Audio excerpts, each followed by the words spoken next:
Getting nasty on a Tuesday. It's a Fast Lane on 101 ESPN. No Carey Davis today, but we do have our guy Jamie Rivers, who's in Minnesota as the Blues take on the Minnesota Wild tonight. What's up, Jamie? Not much. It's certainly not any warmer here than it is in St. Louis right now. I can tell you that much. My gosh. More snow?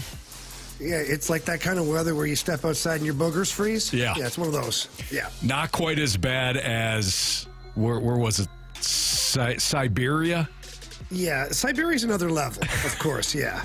It's like Siberia's right the Tom Brady of cold weather. Like you can't even include Siberia in a conversation. No, because they're the exception to every rule. There's like no clothing made that I know of that can withstand that. Yeah. So yeah. Jamie has told the story before where you were on the plane and you were looking at your teammates and they're all bundling up. And you, somebody that really enjoys the cold because you grew up in Canada, you were looking at them like, really, guys? You're soft. Bundling up? Yeah. And then you stepped off the plane and a million needles felt like it was going into your skin. Like a cannon full of sharp needles right through my exposed skin. Anything that was exposed, I wanted to drop to a knee and just beg for forgiveness. I'm sorry. I would love to know what was going through their minds. They were probably like, this crazy ass has no idea. And then they're probably like, okay, maybe he's a little bit weird, They step off, they see me crumble. They're like, yeah. No, he's not weird. Just like us. He didn't know. All right, so tonight, Blues, Minnesota. Hey, Anthony, before we get started, I hate to cut you off. What's up? But I have questions regarding this Pick'em challenge. Okay? Yeah. Oh, no, I do, okay? I've been waiting. I've been sitting here trying to figure some things out. But right. So we're 8-8, correct? Yes. Okay, but there's 17 weeks. There's 18 There's weeks. A week that... There's what? 18 weeks. Okay, but then how are we 8-8? We're probably 9-9 then. I don't know. I feel like there's been a misstep somewhere. We can certainly go back, but I'm sure those guys have been very diligent in making sure that... Oh, they're only diligent if it works in their favor, Anthony. That's true, too. If they found a week where we won and we didn't count it for some reason, right? They're not going to say anything. No, they're not. Yeah, we do need to double check this. Either way, how are we here? I blame BK. Well, he missed 2 picks 2 weeks ago. But, I mean, I'm going through Carey's picks from last week, too. Carey did not have a good week last week. I haven't even seen the standings for last week. Well, there was a couple of questionable selections, I think, by our guy Carey. And I don't want to pick on Marsh, but Marsh also was aligned on a couple of those. Yeah, I mean, it's no secret that I've been terrible this year. But, my good weeks have been good, and my bad weeks have been bad. So... Yeah. Okay. It's been a rough... I mean, the fact that we were up 7 Cobb on those guys, and we're even talking about a tiebreaker for the wild card round. Look, we need to win, right? If we win, all's forgiven. But it's embarrassing that we're even in this spot. And I know you want answers right now, Jamie. I know you're looking for them. I don't have them. I do not have answers, okay? I don't like losing, Anthony. I don't like losing either. I know. And I don't want to go down this road, but I have more points than any team right now, either side. Oh, so you had your guy. You're the best. I had my guy. Okay, I get it. No. Okay. Anthony. What happened? Who's the lowest for us? Just asking for a friend. Let's see. Yeah, it's probably me. I didn't have a great year, I don't think. Well, nobody really did, right? If we're in this spot, of course, our station has pulled down the Pick'em challenge. I don't blame them. 1, it's over, but 2, wow. For everybody else, it's over. But I can't even find the standings right now. Wow. I'm sure we got it somewhere. I bet the Rizzuto show did that. They probably did. Yeah. All right. Well, we'll take a look at that. But Jamie, as we get back into hockey here, we've got Blues, we've got Minnesota Wilds.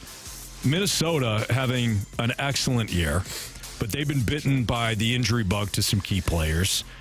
It doesn't appear that they'll have their top dog for tonight. And then, as I'm looking through their injuries, looks like Jake Middleton could possibly return, but he's been out as well. So it looks like this Wild team, while having a good season, this might be a good time to kind of face them. What do we need to know about this matchup from a Blues standpoint? Well, from a Blues standpoint, it doesn't matter who the hell they have in their lineup, quite honestly. You have to approach this game like it's a playoff game because you're trying to scratch your way into that final wild card spot. And, you got really close. You're within 2 points the other night, and then you lose to Columbus, who are really good on home ice, and it's not an excuse. You gave up way too many goals, a few that you'd probably like back, to say the least. But you're in a spot now where you just can't give up points to playoff teams anymore. You can't give up points, period. But the Wild are, they're in second place in the division and right behind Winnipeg. But this is a divisional game. You got to win this game, man. So what you need to know is that this team better be ready to go from puck drop. And the, one game on, one game off, like, that's just got to stop. And they put together 2 games in a row, then handed one back to Columbus. Like, this is a time here now where you put together this win, and then Thursday you have Anaheim. So realistically, you're back on home ice. That's a winnable game. It's a trap game. I know. It sets up perfectly for all of that stuff. But when you're looking at games that you should win, that's a game you should win. Sure. That's why it makes this game that much more important.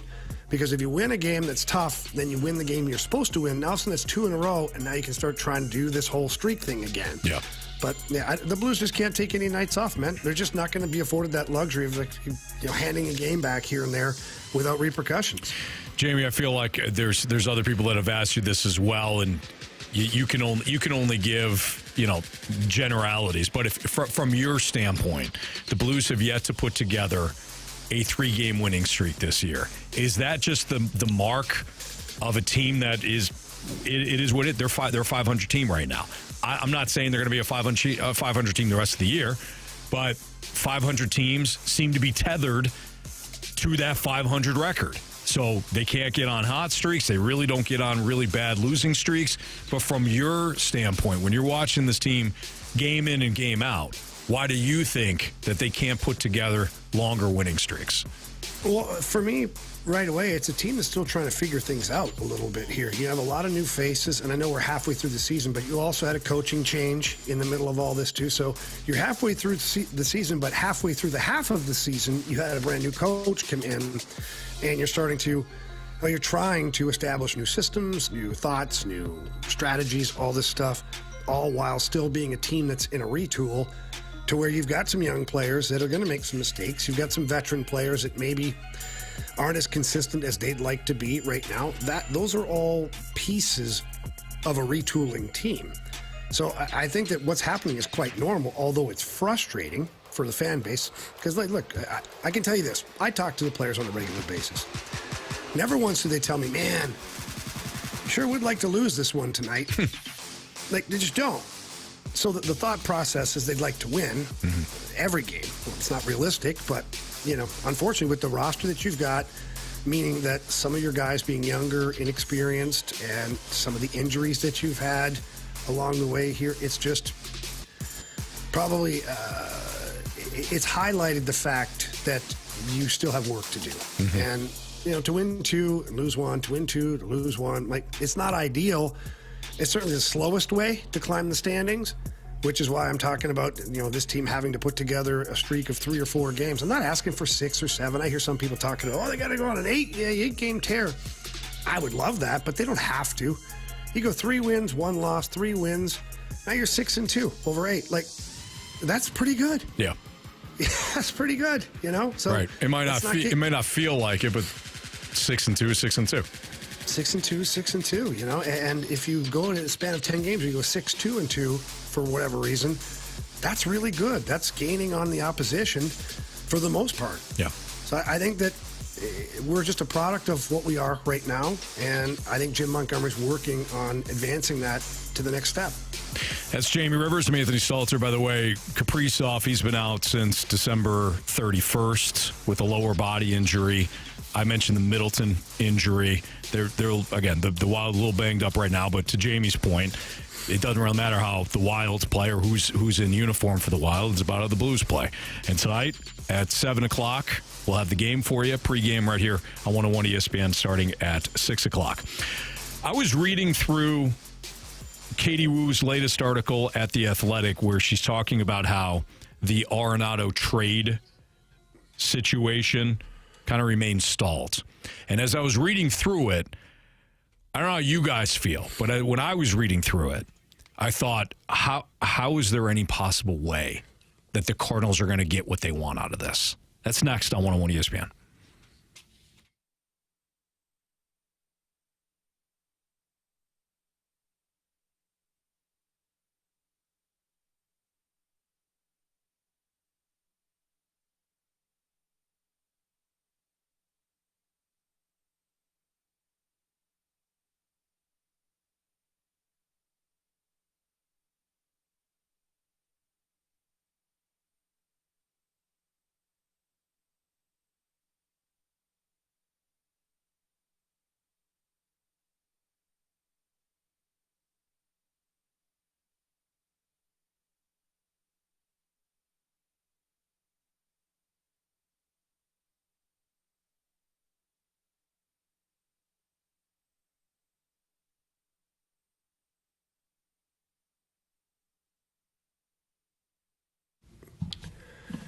If you're looking around at the weather right now, obviously you're seeing a lot of snow and ice, and it's tough to drive out there, if even drivable at all. Can you imagine if you don't have good tires on right now? That's a big thing. People don't check their tires enough. You need to check your tires, and if you need tires, your grips are low, get over to Pure Performance. They are your one-stop shop when it comes to all aftermarket modifications. And when it comes to tires, it's not just the oversized tires or the off-roading tires and things like that. No, they have tires for every single vehicle available. No matter what you're driving, they've got you covered. And you're going to need to make sure that the next time we get snow or ice, you are properly equipped for that. But if you're looking to do other stuff to your vehicle, whether it's a Jeep, a pickup truck, a minivan even, or a car, Pure Performance has great accessories for you, all of it available in their 25,000 square foot facility located right there in St. Peters, right off of Highway 70. Pop in there, ask for Shelby or Caleb, tell them Jamie Rivers sent you in, and then tell them what you're looking to do, whether it's the tires like we talked about, or if it's just accessories or just questions about some accessories for your vehicle. They're there to help you. So please stop by. If not, at least stop by online. Visit them at pureperformance.com. That's pure, P-U-R, performance.com.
Fast Lane on 101 ESPN. Jamie Rivers, Andrew Marsham, Anthony Stalter. I was reading Katie Woo's latest article for The Athletic.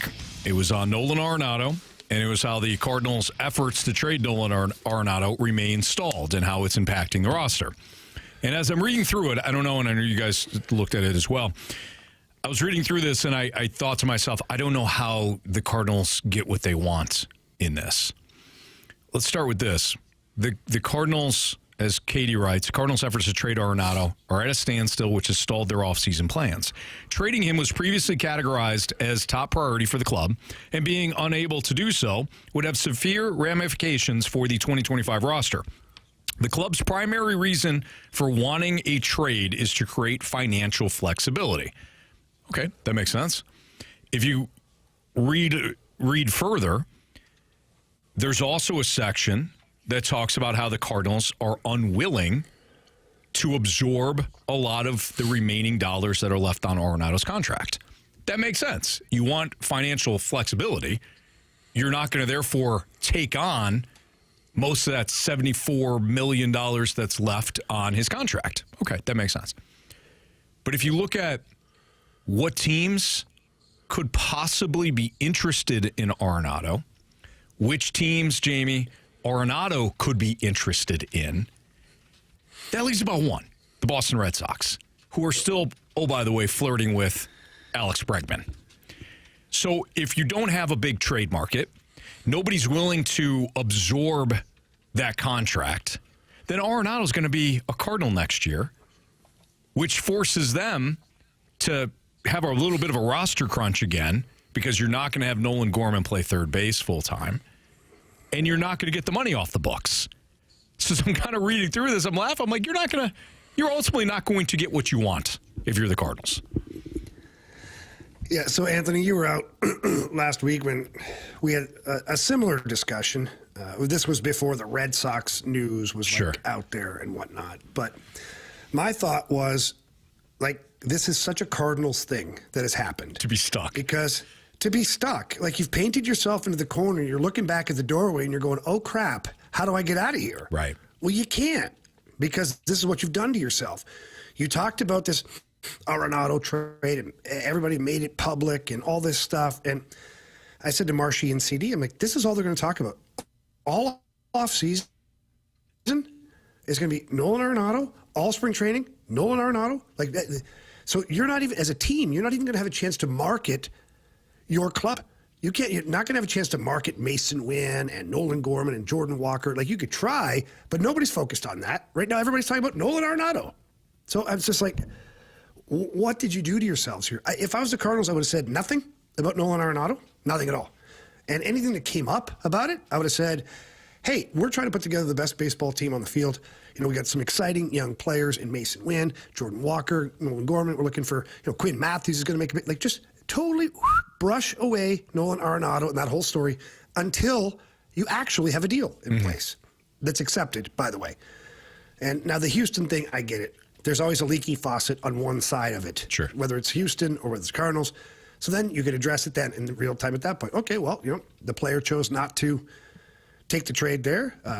It was a good trade for us, but until there's another good trade, Nolan Arenado's going to be a Cardinal, and we'll go from there.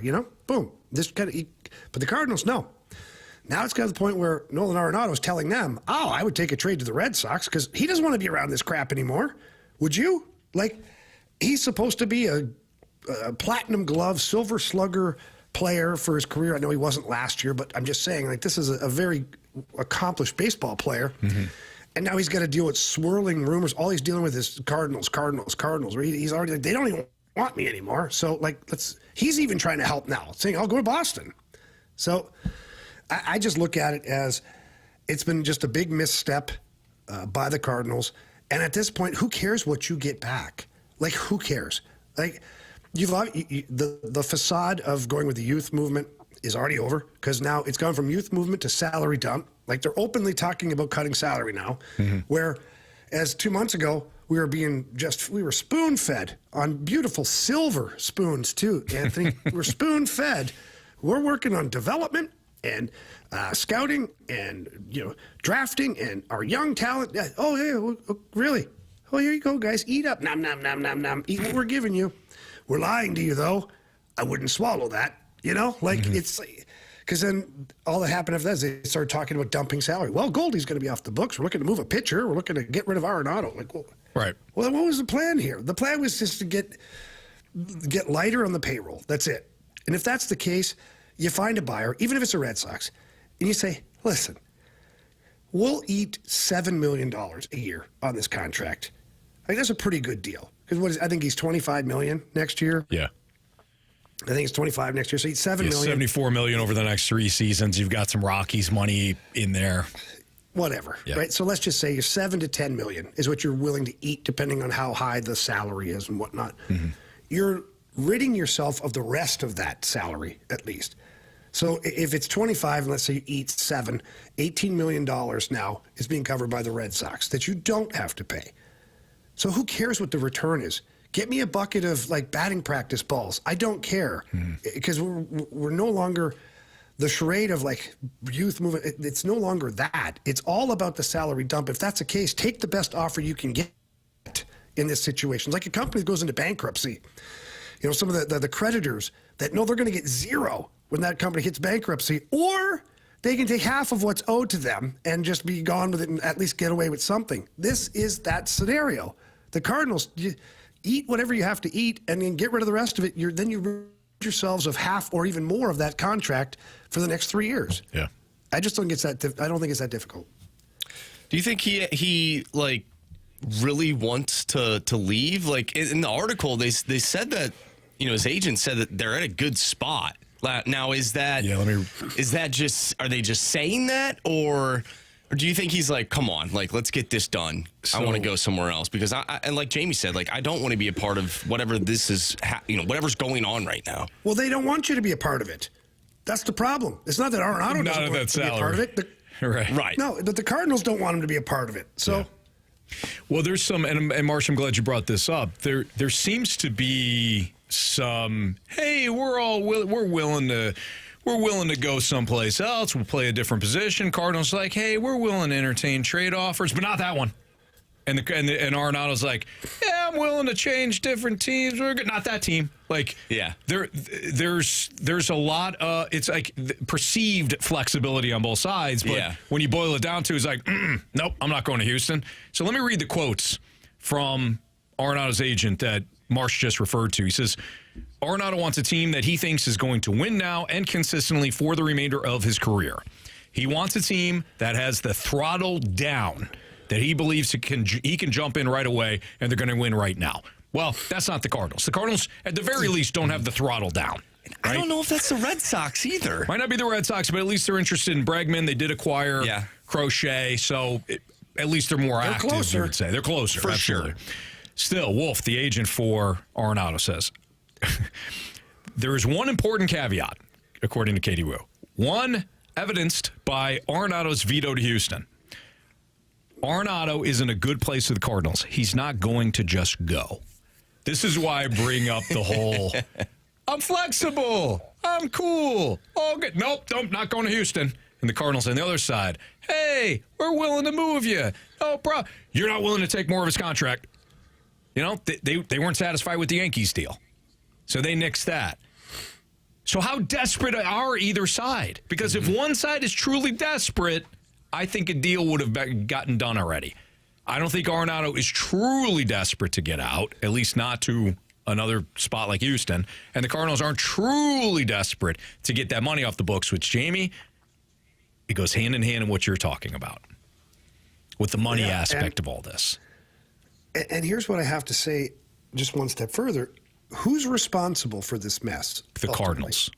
The Cardinals. Yeah. And why is that? Because they gave him a no-trade clause, a full no-trade clause, which, by the way... The Rockies did, but the Cardinals absorbed it, to your point. They absorbed it. Yeah. And let's just be honest here for a second. Not one team in Major League Baseball would not have given him a full no-trade clause. Right. Nolan Arenado's resume has earned that, okay? Yeah.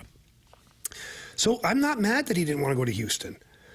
And I don't know how many teams he legitimately put on his list. There's rumors of 5 or 6 teams and whatnot. And basically probably Mets, Yankees, Dodgers, and now Red Sox, apparently. Sure. And then whoever else he may have put in there. Maybe put the Padres. Who knows? I don't know. But I'm just saying that the Cardinals and the Rockies or whoever, the club is responsible for the full no trade. So if the player doesn't like the team he's going to, he has the right to say, absolutely, I don't want to go there. And just like the team has a right to say, that's not enough money that you're absorbing. But ultimately, it ends up right back to where we began, which is now a team that's swirled with, not controversy, but like this cloud over the team of like Arenado. Instead of worrying about how good the youth can be and the development and all these shiny new toys that they have, everybody's talking about Arenado, the no trade, the salary retention, the DeWitts. Like, it's all for the wrong reasons. Amen. So Gator from the Snake Pit goes, he will be a Cardinal this season. Sorry, y'all. I'm with Gator. I think he's going to be a Cardinal. And I don't not Gator. I mean, Gator would be great as a Cardinal. I'm saying at Nolan Arenado. And I don't know if fans should be frustrated with Nolan Arenado from this perspective. Maybe if they want to be frustrated from an on-field, if he's not producing, then be upset with him and whatever because he's making X amount of money and fans have that right. But he has the right to say no. Like, this is the Cardinals' problem. Yeah, absolutely. End of story. Yes, 100%. Yeah, Cardinals fans, and I think the majority of the people know that. Even if they're frustrated, I think they know that. It's fascinating. Well, and go ahead. I was just going to say, there was a great person that once did say that you have to fight for your right to party. That's correct. Yeah, That's Travis Kelce. Yeah, that was Travis Kelce. I thought it was Gronk, but anyways. Either way, yeah, one. It was a tight end, likely from the NFL. Yeah, sure was. What's trending is next on 101 ESPN.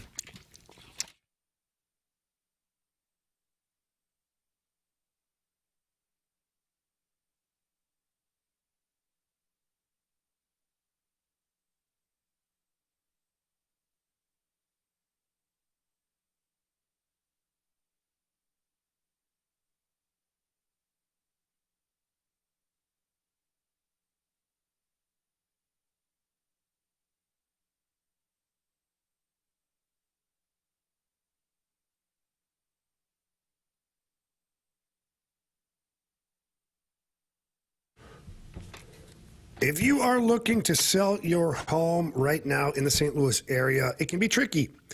We know that over the last 12 months that the real estate market has been up, down, all around. What went from a seller's market, now a bit of a buyer's market, back to a seller's market. The interest rates are all over the place. It is not the time to just trust anyone with the sale of your home. It's time to trust Gloria Liu with your home sold guaranteed realty. She's an expert. She knows exactly which way the market's going and sells more homes than anybody else in St. Louis. She's got over 20 years of experience in this industry, and she's going to be able to walk you through it and get you to the closing table and get you the most money possible for your home. She's also got a database with thousands of people ready, willing, and able to purchase your home. All that does is drives way more traffic to your listing, and more eyeballs means more showings, hopefully, and maybe multiple offers, and that's where you start really making the money that you want. And all of that is because you called Gloria Liu. So please pick up the phone, call Gloria today, tell her Jamie Rivers sent you in. Her number is 314-325-6888. That's 314-325-6888. Or you can always visit GloriaHasTheBuyers.com.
101 ESPN Sports Center.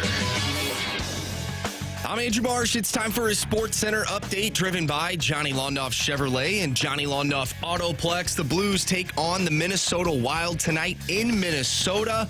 You can listen to that one right here on 101 ESPN. Pregame starts at 6. Puck drop is at 7. We'll talk with Joe Vitale before pregame at 5:30, so stay tuned for that. But coming up next, we have What's Trending. I'm Andrew Marsh, and this Sports Center update is driven by Johnny Londoff Chevrolet and Johnny Londoff Autoplex. See them at londoff.com. Chevy, together we drive. Are you kidding me?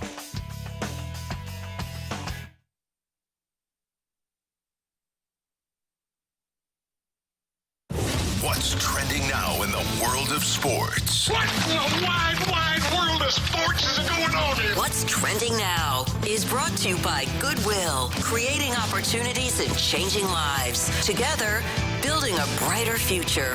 Give hope, give local, give Goodwill.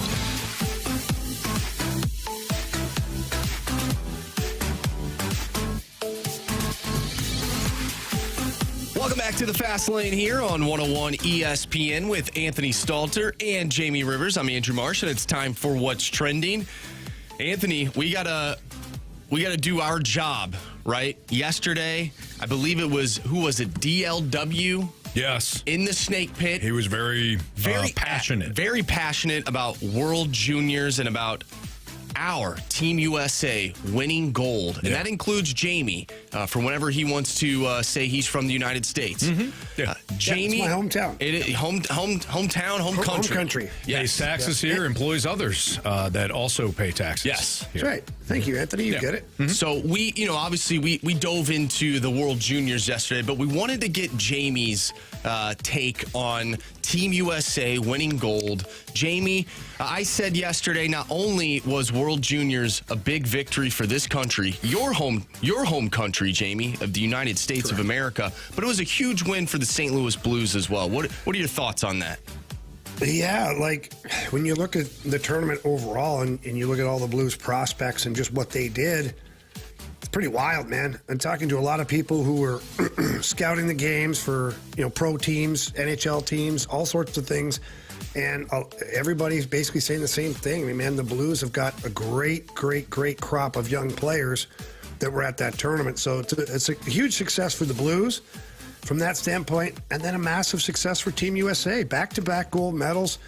Look, it's no secret that USA Hockey has been reeling in Hockey Canada for a number of years now, and I just think there's a certain level of arrogance with the Hockey Canada program that they just think they're going to show up and they win now. Automatically, they can do whatever the heck they want, and, like the coach this year, Dave Cameron, I don't know what the hell he was doing. He didn't have them practice once or do any morning skates while at the tournament. Like, what are you doing, man? What? You didn't practice? No, Anthony, he said they were too tired from a training camp that he put together. So how dumb can you possibly be to pound these kids into the pavement before the tournament starts, and then they're too tired to play at the tournament, and so you don't practice? I was in that tournament. Let me tell you something. Every one of those practices, you accomplish something. And it doesn't have to be a tough practice. It's not like people think, the Herb Brooks. No. You get out there, run power play for a little bit, set up a few face-off plays that you can do defensively, offensively, all this stuff so that by the time you get to the game, the chemistry is there and you know what you're doing. Sure. It's two different things to talk about it on the dry erase board and to actually do it in person. And so I feel like there was a huge miss there. And then I'm looking through the roster and I see guys that play together in junior hockey that are tearing up the OHL. Top 2-3 scorers in the league. They're line mates. And the head coach for Team Canada didn't play them together on Team Canada. What? Like, that'd be like having, McDavid and Draisaitl, okay? Let's just say, I know they're not both Canadian, but let's just play a game. They play on the Oilers, they're one of the best power plays, and then never playing them together because you're smarter than the game at that point, right? Right. Yeah, so Canada got what they deserved. I thought the team was soft. I thought they were small. I didn't like them from an identity standpoint. I didn't feel like they had an identity. And because they were so small, they kept trying to play physical, which is the Canadian brand of hockey, but they couldn't do it because the other teams were bigger. So they end up taking penalties, and they end up getting killed on special teams. So As far as I'm concerned, the recipe that Canada got is perfect. Go take your crap sandwich, go back for another year, cry your tears into your pillow, and go figure it out, man. Because the USA is not taking their foot off the gas, and neither is Finland or Sweden. Nobody cares right now. Well said. Man. Also, the water boy from the snake pit said, you never get too tired at clear camp, and he's right. No. It's a mentality that you have. When you get on the ice, we're going to clear it, and we're going to clear it properly. And you just have that natural energy throughout. Plus, the clear camp takes into account the player's mental and physical health. Yeah. So, Anthony, I have to come clean on something here. Okay. Not come clean. I have to tell you about something. Okay. Should be good. I was in Chicago for the Winter Classic, and lots of Blues fans there. I mean, an unbelievable representation of Blues fans. And within 5 minutes of being in Chicago and seeing Blues fans, the hotel and the lobby and all that stuff, I got asked about the clear camp. Yes. Yeah. One of our listeners was there with his friend, and both of their kids have done synergy hockey camps before. Sure. And he comes up, he's like, yeah, the kids are there. Oh, they're excited. Oh, they're excited about that clear camp too. I was like, no. I'm like, your kids are good players. They don't need the clear camp. Yeah, but they're good players. They want to be great players, you know? Oh, man. So, hey, just let me know. Jamie, I'm just gonna leave you with this. Just let me know. I'm ready to get started at any point. Yeah, just sit by your phone, Anthony. Okay. Giving you a call soon. That's amazing. You're in Chicago. You're at Wrigley Field. You're ready to go. Blues hockey, Blues Blackhawks, historic game. And somebody asks you about the clear camp.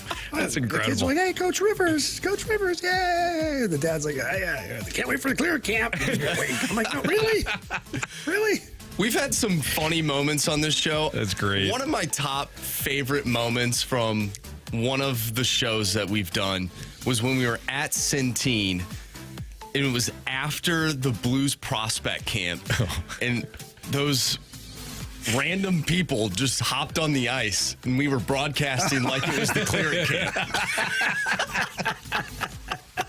It was like in a basically any age, right? You can learn hockey, isn't it? Yeah. Isn't that what it was? It was. It was a learn to play camp for like adult, teenager, anybody.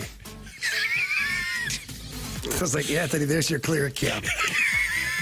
I was already cutting guys. You were a guy like, no, you don't cut kids at camp, Anthony. They were adults, I think. That's incredible. Yeah, that was a good moment. Somebody stopped me at a grocery store. I was there to, obviously pick up some groceries and stuff, and a woman came by. She goes, aren't you Anthony Stalter? I said, yeah. I'm like, yeah, I am. She goes, oh, okay. She goes, listen. I go, I appreciate that. She goes, yeah, when are you guys going to be all together again? I'm like, probably She's not wrong. Yep. She was Anthony, she was a loyal you just listener. do whatever the hell you want, Anthony. You disappear for 2 weeks. I mean, what the hell? Oh, Why yeah, can't we have a regular show when you do that? I do whatever I want. Yep. I properly took the time off, but no, you're right, Jamie. Well, not properly. I'm not adhering to what I've agreed to. You are. All right, that's what's trending here in the Fast Line on 101 ESPN. So, Marsh saw some comments by Paul Goldschmidt that kind of struck him from the standpoint of, do the Cardinals have enough resources on the big league staff for when a player is struggling? That's next on 101 ESPN.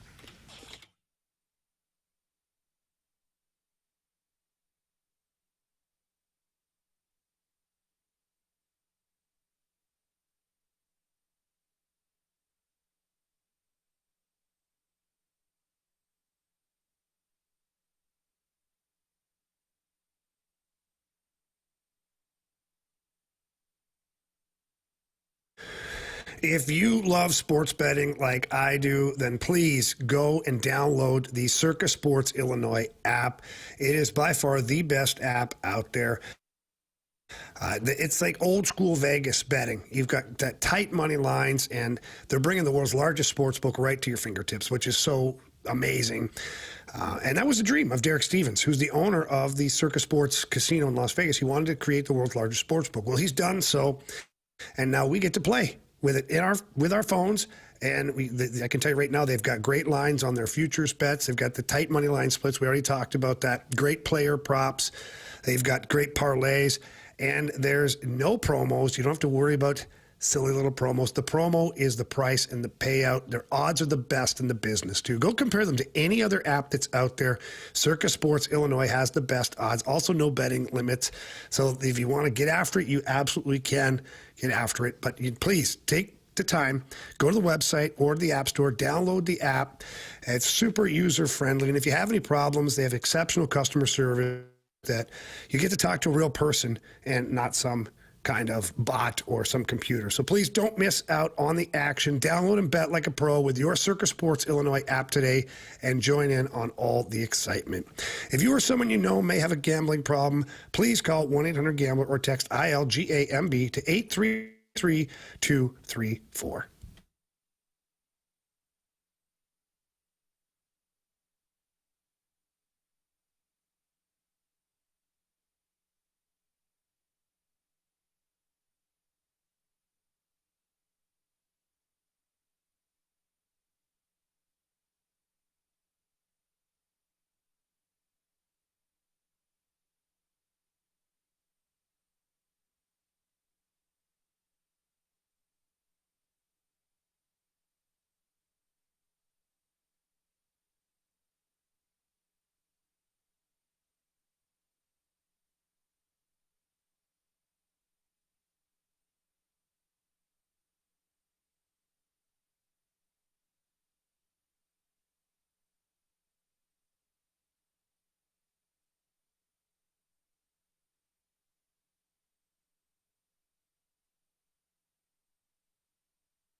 So we'll get to something that Andrew Marsh saw from Paul Goldschmidt in a second, but just some breaking news out of the NFL world. The Raiders have fired Antonio Pierce after finishing just 4-13 this past season. I know, shocking, right?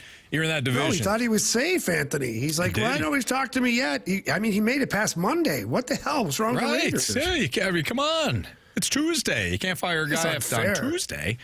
No, he slept like a baby last night, and then you blindside him today? That's tough. Come on. Yeah, Jamie, that's a good point on that. But the good news is there's plenty of openings. I'm sure Antonio Pierce will be picked up by absolutely nobody to be their head coach. Exactly. Yeah. If you're even if you're Mark Davis, right? Even if you're Tommy Boy, even you have to look around that division and say, wow, Reed, Peyton, Harbaugh. I don't know if we're even close. I don't know if we're in the same hemisphere of those guys. What are the Raiders doing? Like, they have a ton of money. They don't know. They've got a great stadium, a great setup in Vegas, and they make every wrong decision possible. Like, there's a handful of teams that no matter what they do, it's always the wrong decision. Right, like the Jets. And the Bears. And the Bears. Like, we just keep going, man. Mm-hmm. The Browns. Yeah, and you just hop on that merry-go-round and you just keep going. Yeah. The Portland Trailblazers. Like any sport, there's going to have that team. No, that's NBA. But hockey, It's random that you plucked them. I'm just saying. Like, there's probably a team in hockey that they'll always be bad. They'll always make the wrong. Blue Jackets have kind of been that team. Okay, yeah. Although they had like 1 or 2 years where they're in the playoffs. But. Is there another example in the NHL? Just the Sabres. Well, yeah, they haven't made the playoffs in quite some. They are. I feel like the Sabres are that team. That's definitely that team for sure. Yeah, fair enough. Yeah. I think we accomplished that. Now, Marsh. Yeah. You saw old buddy Paul Goldschmidt say something after he signed with the Yankees that led you to a question about the Cardinals. So there's an article on ESPN.com, and Paul Goldschmidt was asked some questions, and he was talking about Aaron Judge and working with Aaron Judge, and now he is his new teammate. And here's some quotes that kind of stuck out to me. That's something I've always tried to do, is find great hitters and great players or coaches and just try and seek them out and try and learn from them. So he goes on to say that he stays in touch with Aaron Judge. He's one of the best hitters in the world, and clearly he is. And then he goes on to say, talking about his swing and his upper and lower body being out of alignment, and how he was out of whack mentally, too. He said there's times where maybe I was patient and pitchers were just getting ahead very quickly, and I was just sitting there and an 0-2, 1-2 count. He said it's easy to look at somebody when they're struggling and say what's wrong. It's not always easy to say how to fix it or for us to actually fix it or make those adjustments. And so, the question I had is, he's talking about, surrounding himself around, great hitters and, great coaches and stuff. And, I think people have their opinions on Turner Ward and how that all played out. I just don't know if the Cardinals, put themselves in a situation to, and I know they brought in they brought in all the veteran leadership and all that stuff, but 2022, he was, lights out, MVP season. You got a guy in that clubhouse who's the best right-handed hitter of all time. Yeah. Albert Pujols. If you're struggling, there's one guy you can go to, and I'm pretty sure he'll fix it for you. Sure. He fixed himself midway through the year playing at the age that he was at in all-time season. But I just wonder if the Cardinals necessarily put the right people around their superstars to get the most out of them. Do you guys think that was the case, or are we seeing now hey, Turner Ward's not here anymore? There's a reason for that. Maybe the approach was different. How come no one said anything to him really throughout the year to really make these changes? Maybe they did, and he just didn't do them. Mm-hmm. I don't know. So go ahead, I think Jamie. I think we're assuming that none of that happened here in St. Louis. Just because Goldie's talking about loving to have another great hitter like Aaron Judge to bounce some ideas off of. Goldie had how many years to bounce ideas off Nolan Arenado? Those guys are two great hitters, and whoever else was here at that time. He had opportunity to bounce things off of Yachty, who's a catcher and knows pitchers' tendencies and things like that. And Adam Wainwright, who's a pitcher who could offer some advice there. I think Goldie had plenty of resources from a player standpoint while he was a Cardinal. Now, from a coaching standpoint, I don't know. We had the Jeff Albert experience that nobody seemed to enjoy. And then we had the Turner Ward experience that nobody seemed to know what the hell was going on, period, at that point. Maybe even Turner Ward, for that matter. And what? What? I just love when you get going. It's just, come on. Like, let's just be honest. I mean, the guy, he's a hell of a guy, but I just don't know, what he was offering to guys like Goldie or Arenado. Obviously not much. Look at their seasons last year. But I just think that, maybe some of this on the player, and sometimes just a change of scenery is good. Like, I don't know. I don't blame the staff per se, because I can't tell you what they did and did not do. We're not behind those doors. We're not on the field. We're not in those meetings. And we're certainly not in the clubhouse for the Yankees and all that to see how much of a difference there is. All I know is that, the Yankees didn't have a great offensive season last year either. They had two guys that were really good offensively, which reminded me of the Cardinals of a couple of years ago when they made the playoffs of hosting. Just saying, I just don't know if it's directly correlated to what we're thinking. Yeah, and it's tough too, right? Because we have seen guys like Mark McGwire do such a remarkable job as a hitting coach, at least here. We've seen guys being able to, Marsh, to your point, bounce ideas off Albert Pujols, and those guys have, really good seasons. We've also seen hitting coaches that played at the highest of levels and were really good that weren't really good teachers. And if you're going to coach, you better be a good teacher too. They just couldn't translate it. Jamie, you've often talked about Wayne Gretzky as a coach and how Wayne Gretzky, guys liked him and all that, but he saw the game a little differently than most. Yeah. Oh, yeah. So he couldn't translate, what he was seeing on the ice to other guys, right? He couldn't understand the clear it guys. There you go. Yeah, he couldn't understand why you wouldn't just take that puck down the ice and score, Or why we just hang on to it and find the open play. Right. You know? No. Right. Because the walls are caving in, Wayne. We're not as good as you, okay? But we've seen hitting coaches that played well, or that maybe got a lot of instruction along the way, and they wound up being really good teachers that became good hitting coaches that eventually they bottomed out too. I don't know. For me, when I hear Goldschmidt talk about that, like, well, who does Aaron Judge go to? I would assume that a lot of the young Cardinals went to Goldschmidt since he's had so much success. Who does Goldschmidt go to? Is there a guy on staff that he could get him on track? I always go back to what Matt Holliday told us. Matt Holliday always kind of took it upon himself to understand that when he got into slumps, he had notebooks detailing when he was going right, what he was doing in that moment. That doesn't mean that there isn't value in having somebody else look at your film and saying, hey, this is what's going on. And could the Cardinals stand to have more of those guys? Absolutely. All teams probably could. I think the one thing that jumped off the page to me was the getting behind in counts. And that was something that I think bothered me throughout the year, at least the past 2 years, is like the approach that the team had looking at fastballs down the middle on like the first pitch instead of like, jumping on a first pitch fastball. Like they were getting too behind in the count. And maybe when you're like he said, you're battling 1-2, 0-2, like you start to maybe press a little bit. You start to, I know you're supposed to choke up and whatnot, but maybe you start doing things a little bit different because you're uncomfortable being in so many of those types of counts that you start to get a little out of whack mechanically. Yeah. So I wonder from an approach standpoint if that's what the issue was for not only him but for a lot of the hitters up and down the lineup. I will say, I remember talking a lot about approach and getting yourself in good counts or good situations, or maybe jumping on a first pitch fastball from time to time, and that wound up being an issue. I don't know. At what point do you as the player just say, you know what, I realize we kind of have an organizational philosophy here, but this ain't working. It's not working for me, because baseball at the end of the day is still pretty individualized.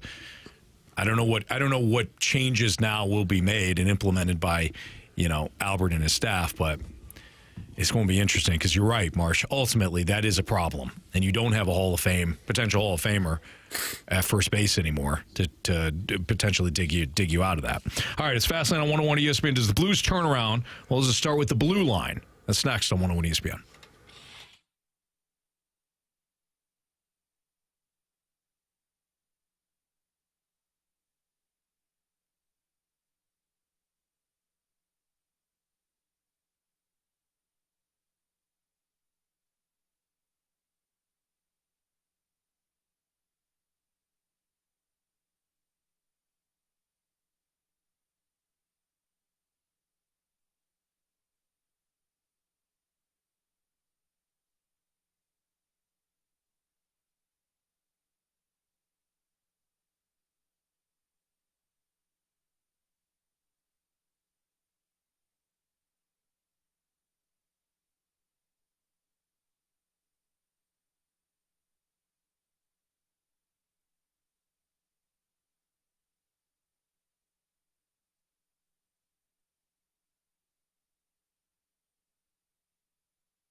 Jamie Rivers, Anthony Stalter back with you here. We're headed out to our phone lines to talk to Jordan from Stewart's American Mortgage Corporation. And you know what, Jordan, I've been wondering about the buyers and maybe the opportunity to buy and just overall, how's the housing market doing?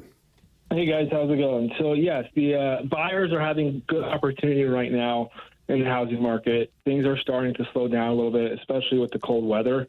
You're seeing a lot of housing sit a lot longer. So if you've been on the fence about buying, or if you've been priced out of multiple homes, now is a great time to jump in.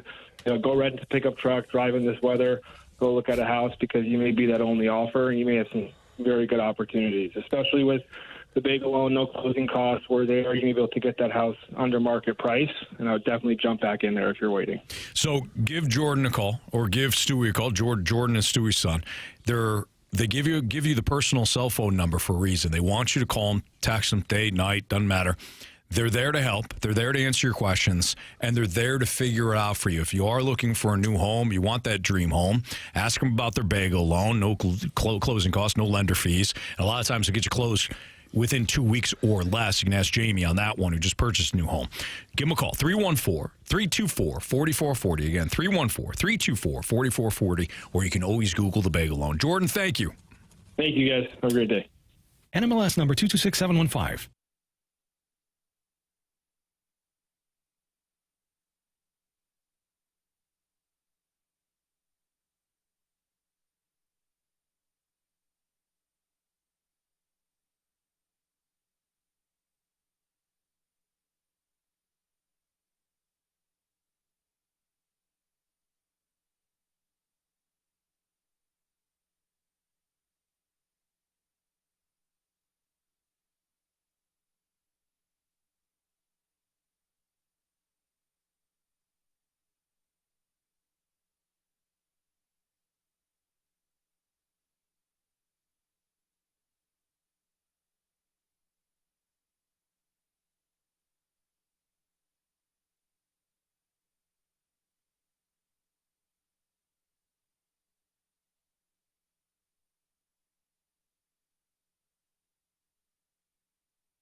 Your time check is brought to you by Clarkson Jewelers, an officially licensed Rolex jeweler. By the way, that last segment I said Albert. We'll see what Albert does with his coaching staff. They didn't hire Albert. I meant Ollie. I'm sure a lot of people driving around St. Louis like, wait a minute. Wait a minute. Is Albert Pujols our next coach? No, Ollie is who I meant. I thought you were referring to Jeff Albert. Yeah, that's as if he was coming back. We mentioned a lot of Alberts in that last segment. I meant Ollie Marmol, of course, and see what he does with his coaching staff. And goes by Albert. Cardinals hitting philosophy. I don't think he does. I don't think he does. Jamie, the Blues turnaround. Yeah. Perhaps started with the blue line. Here's some stats by Blues Views on Twitter. Since Jim Montgomery took over on November 24th, they've got a 10-6-3 record. That's 14th in the NHL. A 321 goals for over 60 minutes, and that's 10th. And a 258 goals against per 60 minutes, which is 8th. When it comes to 5-on-5, they're 16th in expected goals for, 6th in expected goals against, and 7th in expected goals for percentage. So a lot of the numbers have turned around. Can we pinpoint, though, this main turnaround for the Blues? If you're going off of Jim Montgomery's time, did it start with the blue line, in your opinion? I thought it started with the blue line to begin with, quite honestly. And the fact that Nick Leddy got hurt early, that didn't help things.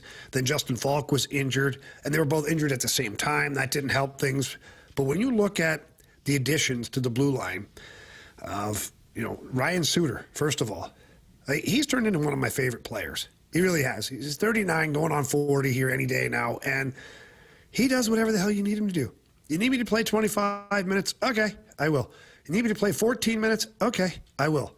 Kills penalties. He plays physical. So that was a great pickup. I mean, a fantastic pickup by Doug Armstrong. Then you go one layer further with Leddy still being injured, Falk in and out of the lineup with some injuries. You go and acquire a guy like Cam Fowler. And you got Fowler, Parayko, Broberg, who, by the way, let's not forget the offer sheet boy. Yeah. Broberg, Falk, Suter. And then you've had a great little rotation of guys to play with Suter on that third pair, whether it's Perunovic, Tucker, Kessel when he was here.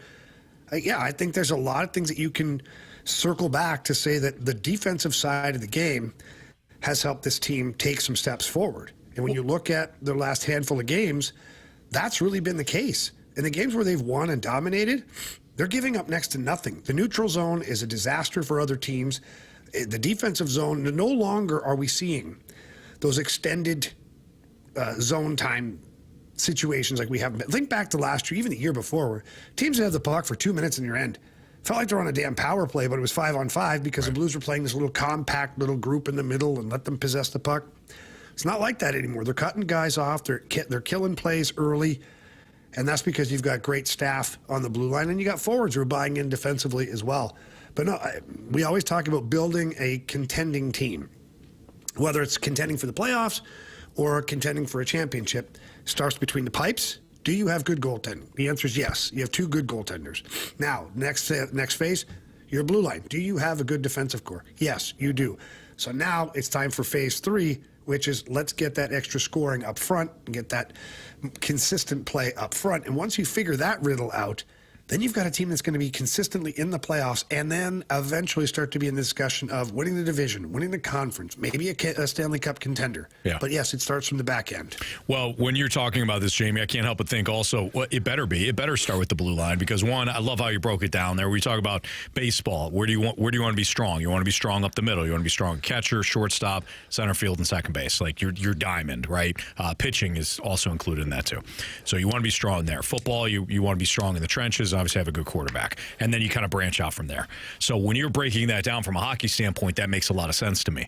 But specifically with the Blues, it better start with the blue line. That's where Doug Armstrong's focus was this past offseason. He wanted to, and maybe it extend further than just this offseason, but he wanted to make sure that he upgraded the blue line, that he spent more time and energy and focus getting specific players to fuel that defensive core because he knew he was lacking in that area. He wanted to get bigger, stronger, more physical, and maybe add some scoring punch too. And I mean, for the most part, I think he's accomplished that.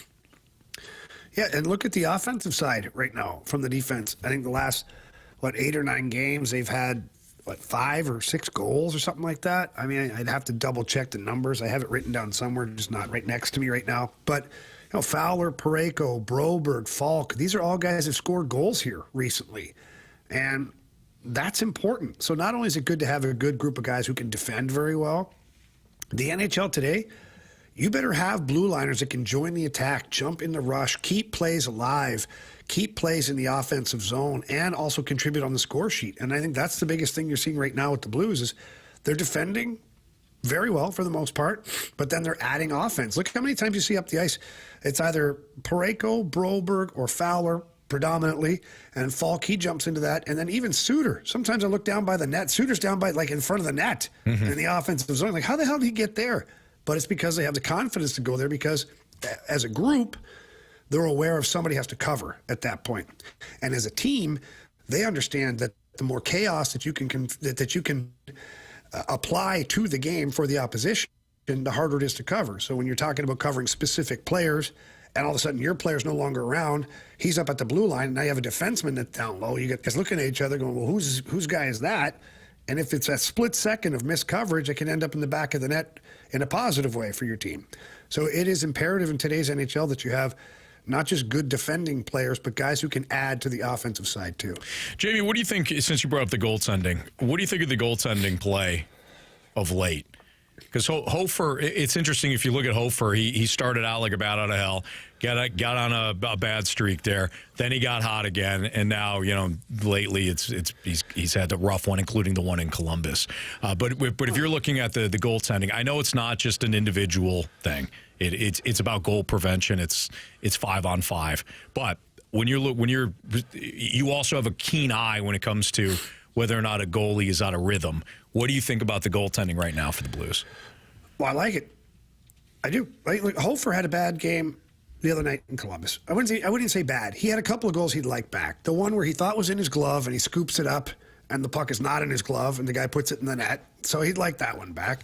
The Fantilli goal from the dots to the far side beats him to the blocker. He was leaning to the glove. He got caught leaning a little bit. He'd like that one back. Mm-hmm. And then maybe even the shorthanded goal where, the guy comes in, it's kind of predictable what he's going to try and do. But go back after that. His 5 or 6 starts before that were really solid. And you'll get Jordan Binnington. Jordan Binnington's put a couple of real good games together for you. So I don't worry about the goaltending. You're going to have some games that are not as good as others. You're going to have some games where Binner's maybe not on 100% or Hofer's not on 100%. So what?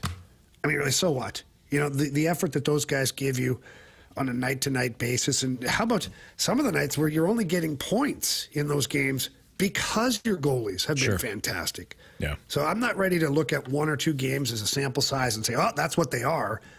I look at the bigger picture and look at the bulk of the starts. And the bulk of the starts for both guys have been good this year.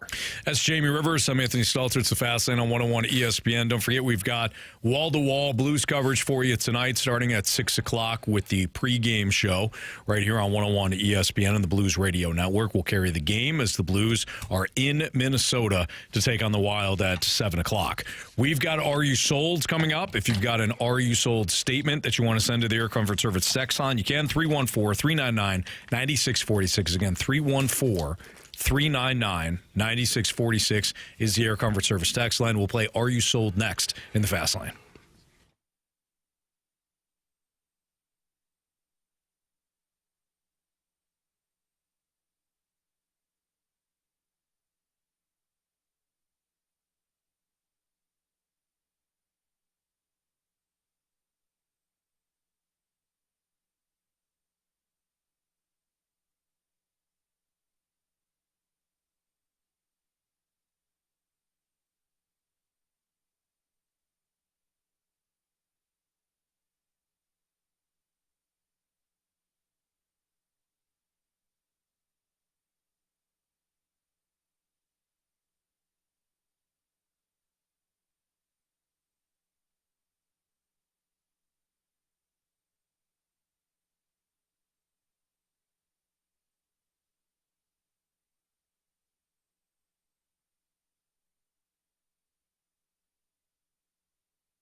a "Are you sold?" statement, I almost said proving wrong, Marsh. If you have a "Are you sold?" statement, you can send it in to the Air Comfort Service tax line, 314-399-9646. That's the Air Comfort Service tax line. With Jamie Rivers, I'm Anthony Stalter. Here's Andrew Marsh with your "Are you sold?" All right, let's start off with the 636. Are you sold that Josh Allen will win MVP over Lamar Jackson, mostly due to voter fatigue? I like the way they put that. Yeah, I do. With the numbers, like Lamar Jackson has better counting numbers right now than Josh Allen, but Josh Allen has played at an MVP level. The Bills have had an outstanding season. If you also want to factor in how Lamar just won it, has already had two, and the fact that Josh Allen lost not only Stephon Diggs in the offseason, but also Gabe Davis, and they released his center Mitch Morse. So there's a fair amount of people that thought the Jets were going to overtake the Bills in the AFC East, or maybe the Dolphins would overtake them in the AFC East. And yet here we are. Wild card weekend is upon us, and the Buffalo Bills are hosting the Denver Broncos as the number 2 overall seed. So I do think there's probably some voter fatigue there. So I will say, are you sold on that? But I am also sold that Josh Allen's going to win the MVP. Yeah, I feel like since like week 3 or 4, the whole football world has been anointing Josh Allen the MVP. And rightfully so. He's had a real good year. Has he had the best year in the conference or in all of it at the NFL? I don't think he's had the best year, but I think that based on the circumstance, like you said, Anthony, a lot of people thought that this team would take steps backwards because of players that are no longer there, and it didn't. It took steps forward, in fact. And Josh Allen really, he became like dominant this season. You know, his turnover ratio way down. He didn't have all those grenade plays, I call them, where they explode on him and he doesn't know why. Like, he's much more mature as a quarterback, and he made a huge difference using his legs at the same time. You know, all of these things could be said about Lamar as well. Yep.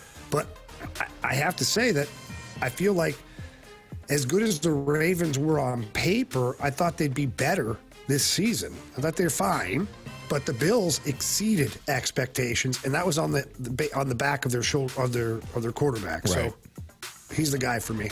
It's tough, right? You if you just go with numbers, just purely numbers, then why wouldn't Joe Burrow win MVP? Well, you're right. Joe Burrow's I don't disagree. not. You know what I mean? Like, and I'm not even talking to you, Jamie, in terms of the numbers, because there's a lot of people that are just bringing up, well, Lamar's thrown for more yards. True. Josh Allen started last game, didn't play any of it, right? If you factor in the numbers, Joe Burrow has almost 5,000 yards passing. He's got 43 touchdowns and 9 interceptions. He's been disgusting this year. Now, Lamar's put up, video game numbers as well. But if you're just going numbers, it's probably Burrow. If you say, well, the Bengals didn't make the playoffs. Okay, fair. So let's factor in the team now. If we factor in the team and also count in for the numbers, the Bills had a better year. If you factor in, well, Josh Allen didn't have Derrick Henry. He did have James Cook. James Cook's really good. He's not Derrick Henry. Mm-hmm. He had some pretty good wide receivers and Shakir, and eventually they got Amari Cooper. I'd rather have what the Ravens have, which is Zay Flowers, fully healthy Mark Andrews, a really good backup tight end and a lifesaver and Isaiah Likely. Like, there are some weapons there for Lamar. I'm not going to dispute. If Lamar wins it again this year, you will not hear me complain at all. But there's a lot of factors that go into this, and I do think some of it is voter fatigue, like the texter said. All right, this next one comes from Grant Francis Fan Club. Are you sold that the Blues' special teams struggles are not a deep-rooted roster problem? Deep-rooted roster problem. Interesting. I don't know if I sold or not sold either of those statements, to be honest, because I feel like it's a combination of these guys still, the players, the personnel, still getting used to each other. I think it's a combination of Jim Montgomery now helping Steve Ott, working hand in hand on the power play as well as the penalty kill and things like that. So I don't think it's the personnel's fault, and I don't think it's completely the personnel's fault, meaning the players, and I don't think it's completely on the shoulders of like the coaches and what they're trying to accomplish with their setups and their strategies and things like that. I think it's somewhere in the middle, which is kind of a loosey-goosey answer, but that's really what it is, no special teams can solely be players or solely be coaches. Even if they're successful, it's a combination of both things. So if they're not as successful, then obviously it has to be a combination of both things again. Do I think that special teams have to be better? Yes, I do. Coach Montgomery said the same thing this morning at a little press conference. He said that special teams are one of the main focuses of this team right now. Is the 5-on-5 play has gotten much better. They're giving up a lot less. They're playing very good. But the special teams now are the things that win you hockey games, especially in close games coming down the stretch, and he wants to see those get better. From the 816, are you sold on the SEC being seen as the #1 powerhouse for football? Did horrible in the bowl games this year, and big names missed the college football playoff. I don't think 1 year is going to change that. I really don't. I don't think 1 year is going to change how a lot of people feel about the SEC. But I do think that the SEC bias it did take a hit this year. I mean, there's no question about it. I mean, when you have Tennessee getting rolled in Columbus like they did, even a bowl game where, you could say, well, it didn't matter. Alabama started most of their guys, including Jalen Milroe, and looked like absolute donkey crap against a Michigan team that, if we're going to criticize Ohio State because Michigan's down this year, we're going to have to criticize Bama as well. Mm-hmm. Yeah, the SEC struggled this. Outside of Ole Miss, I mean, Ole Miss put on a show. And Texas is still in the playoff, but it's a Big 12 school. Technically SEC, but I see what you're saying. Yep. It's Big 12. I don't think the narrative is going to change overnight. I do think the SEC haters, we'll call them, they have a little bit more firmer ground to stand on. Mm-hmm. So I guess I'm not sold on it being that cut and dry where it's like, yep, that's it. But the SEC bias maybe took a hit this year. I think we lost Jamie. Oh, no.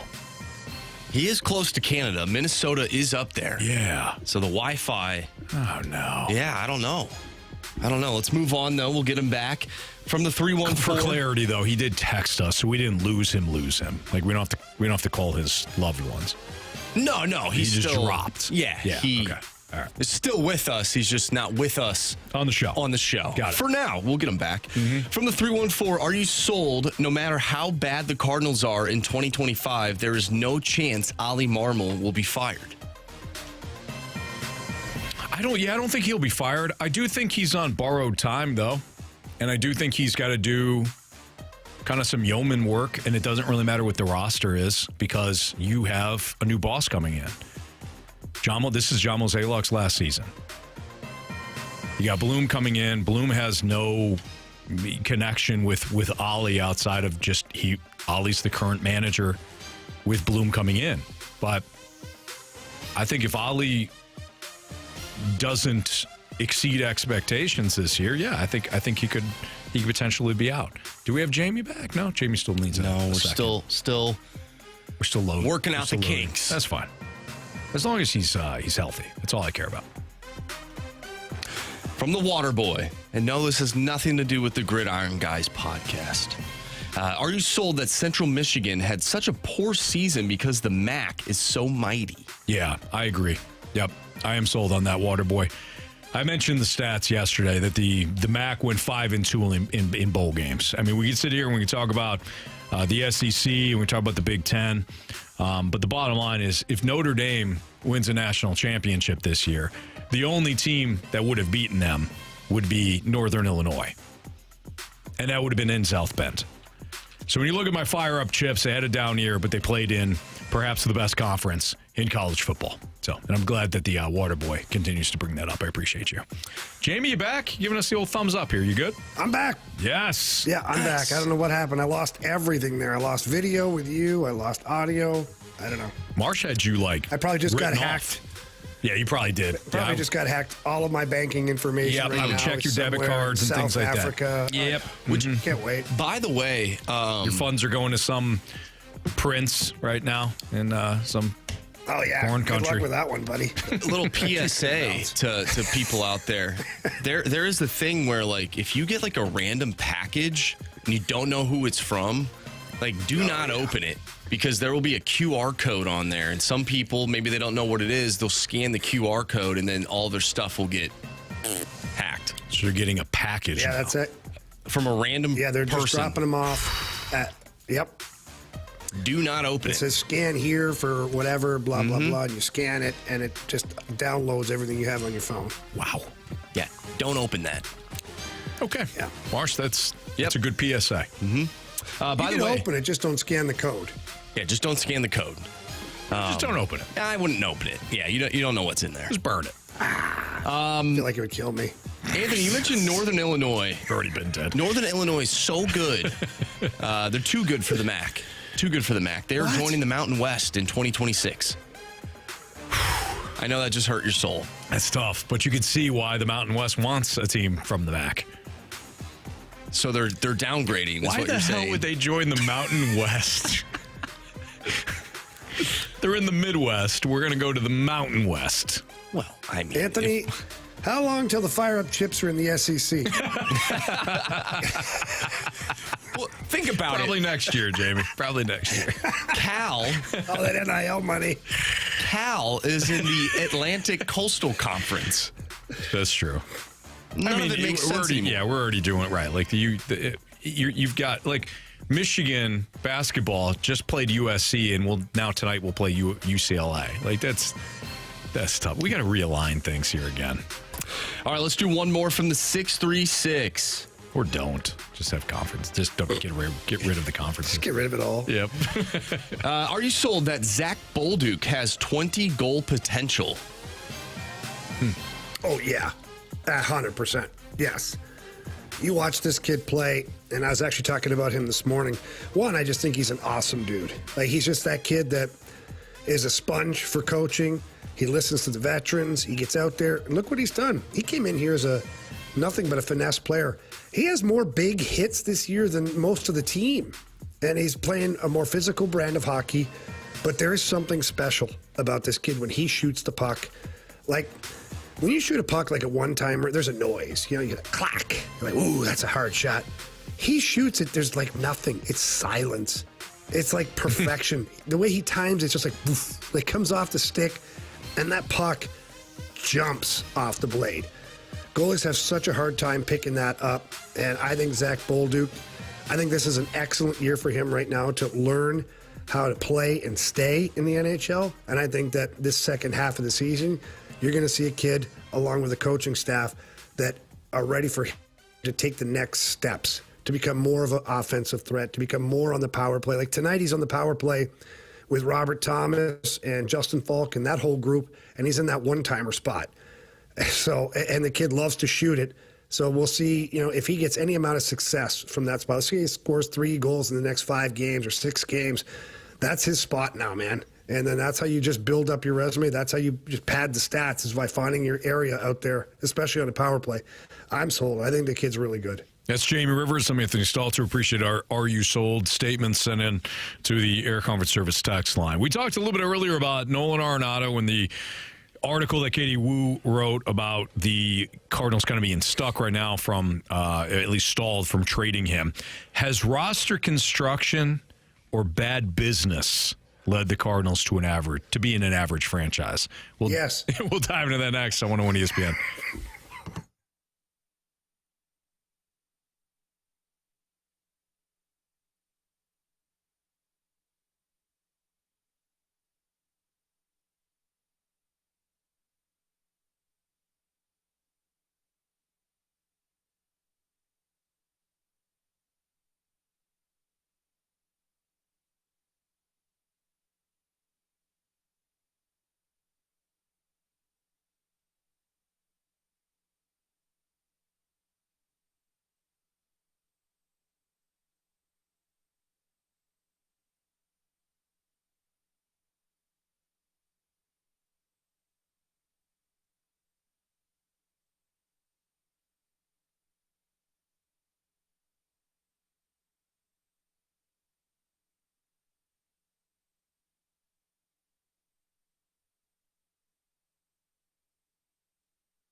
We've all been there, right? Where you got this hunch about a certain player and whether or not that player is going to have a big game or maybe a bad game. Why don't you get paid for it? Underdog Fantasy. You got to check out my friends because Underdog is the best place to cash in on all your takes during the NFL playoffs, but they've got different sports as well. So if you like watching the NHL or the NBA, you can build player profiles, right? Fantasy teams that includes maybe a quarterback in this week's NFL playoffs and pair that with maybe a Blues player or somebody in the NBA to go over or under their stats. That's what Underdog's all about, and you can cash in as well. With their Champions game, you could win up to 1,000 times your money just by choosing higher or lower on those player stats like yards, touchdowns, goals, points. And Underdog is the only Champions platform that puts the power to cash out in your hands. Now you can either keep riding with your entry or tap the Win Now button to cash out whenever you want. And one of the coolest features that I see, and I don't see anybody else offering this,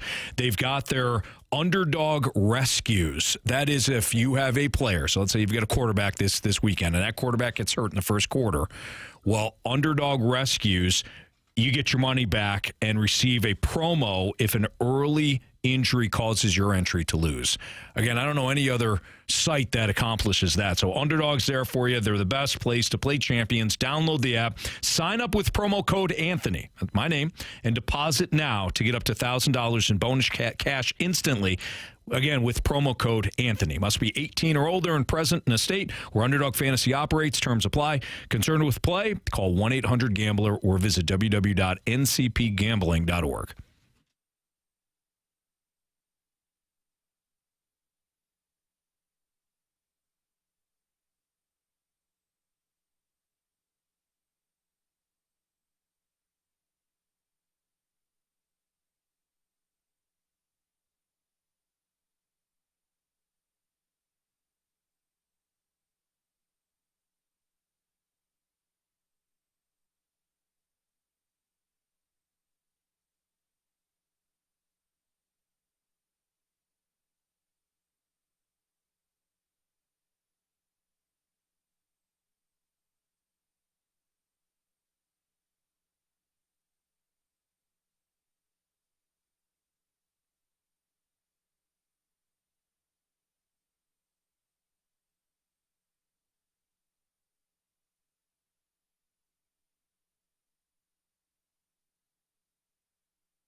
I'm Andrew Marsh. It's time for a Sports Center update brought to you by Saliga Heating and Cooling. The Blues take on the Minnesota Wild tonight, and you can listen to that one right here on 101 ESPN.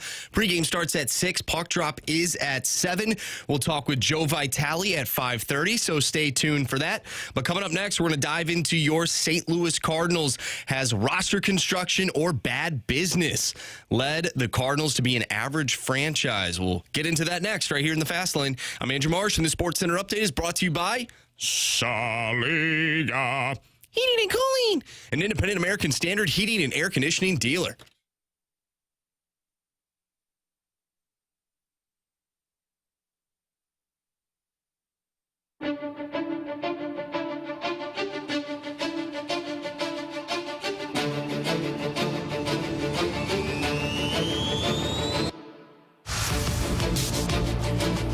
the show, we talked about Katie Woo's latest article from The Athletic in which she detailed why the Nolan Arenado trade situation has stalled with the Cardinals. It's not completely dead, but it's become kind of come at an impasse here. But Marsh threw out this question to us. Has roster construction or bad business led to the Cardinals being an average franchise? Well, Brooks Gate on Twitter has a graph posted, and it's the number of games won versus total money spent since 2020.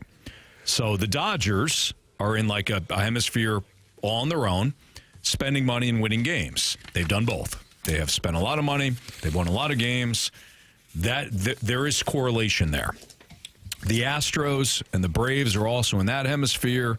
The Yankees down a little bit. But anyways, you care about the Cardinals. Where are the Cardinals on this? They are right on the average line. Literally right on that average line of spending and winning games.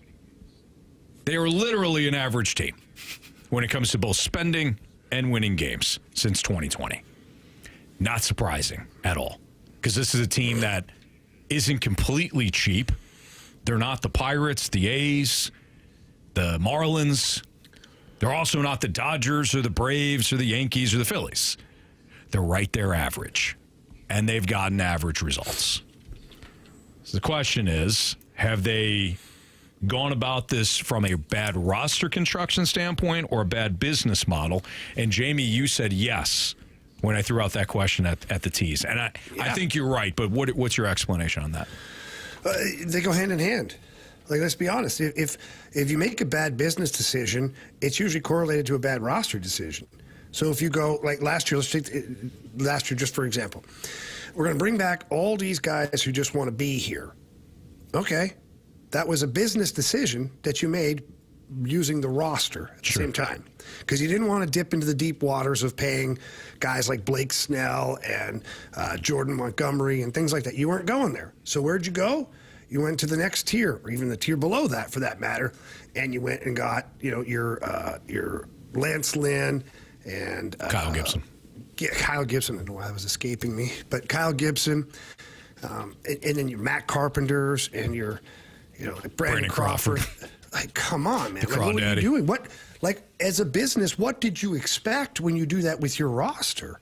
Like, what did you truly expect to really make a push? No, you didn't. You were hoping it was good enough to just squeak in. Because if you do so, that's a win, because you're not spending a whole lot of money, and then you'll get playoff revenue too. So now you're like, okay, we get to double dip, and that's our business model. Right. The Cardinals' business model recently has been just get in, and we're profitable.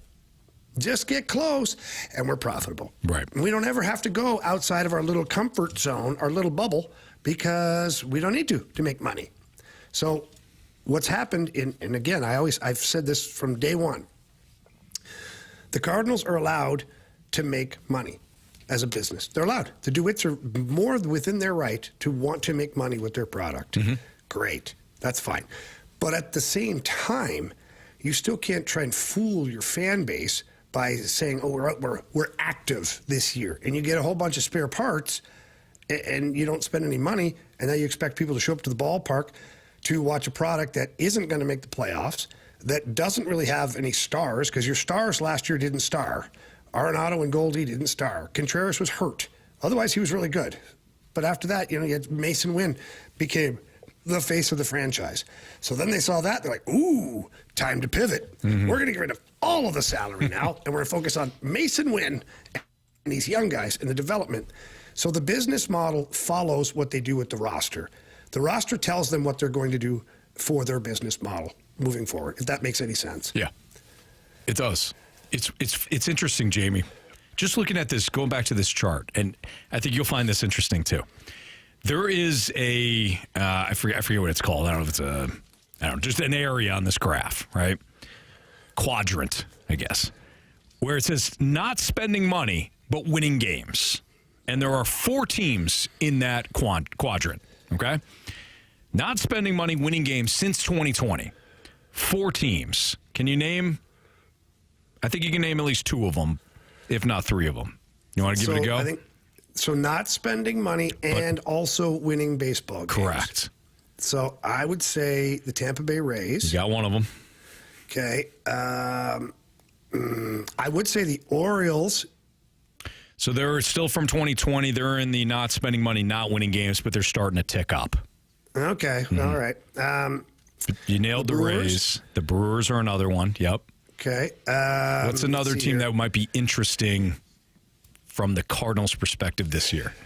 From the Cardinals' perspective? Yeah. The Cubs? No. Just think about like the front offices and maybe a direction the Cardinals are heading in. Oh, God. It's in the American League. The Red Sox? Nope. No, I'll give you one more. I'll give you one more shot here. I'm trying to think. My head is pounding. Hang on, Anthony. Droid FX has got it. Go ahead. Tell me. Cleveland. Oh, So the four teams, the Guardians, the Rays, the Brewers, the Guardians, and the Mariners are in that quadrant of not spending money and winning games from 2020.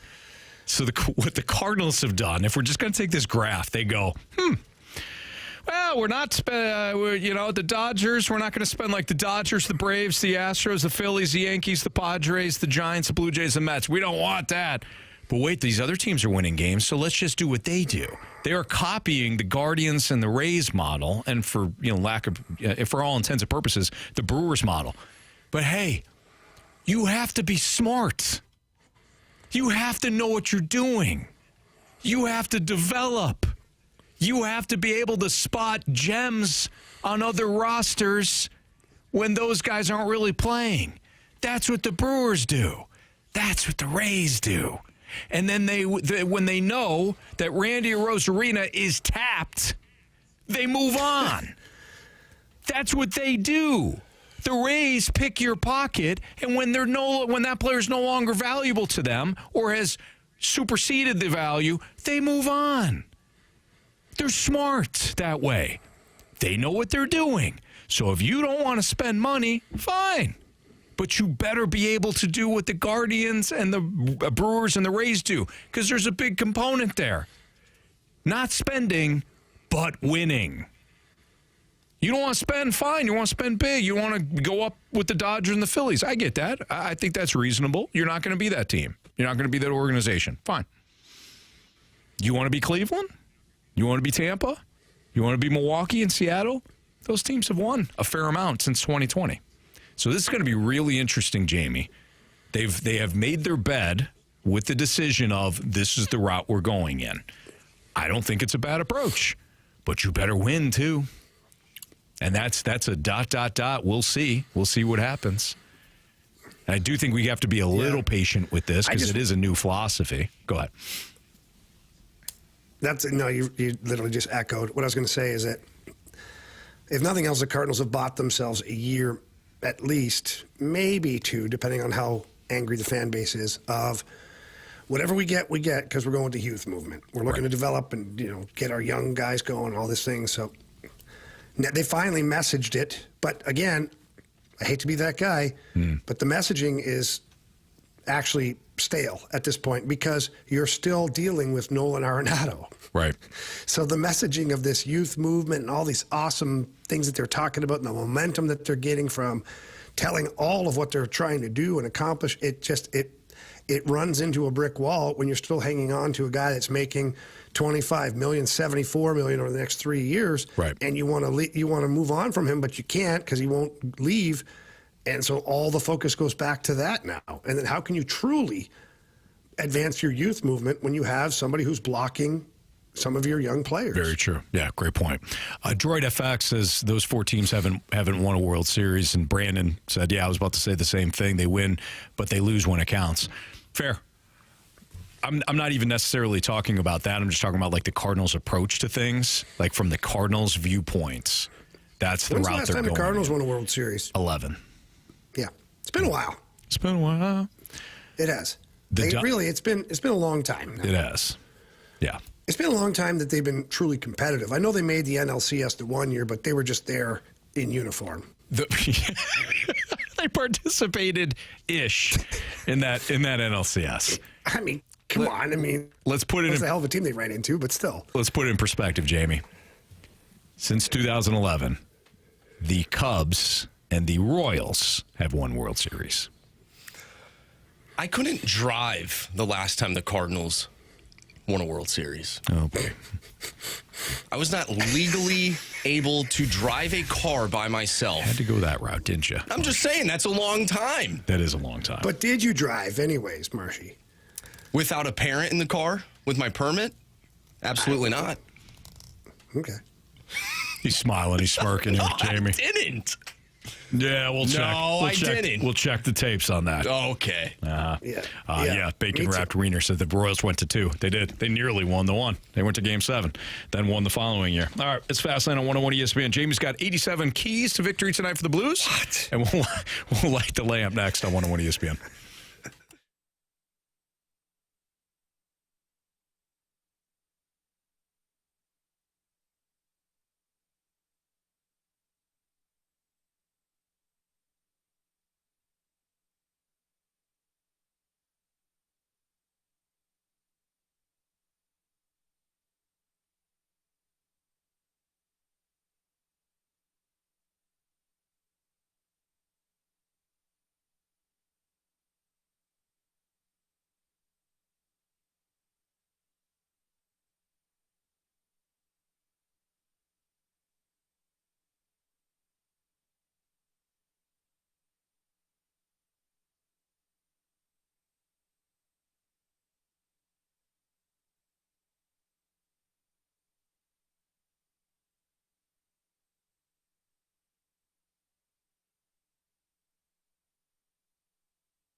Tonight, the Blues will take on the Minnesota Wild in Minnesota, and that's where Jamie is right now.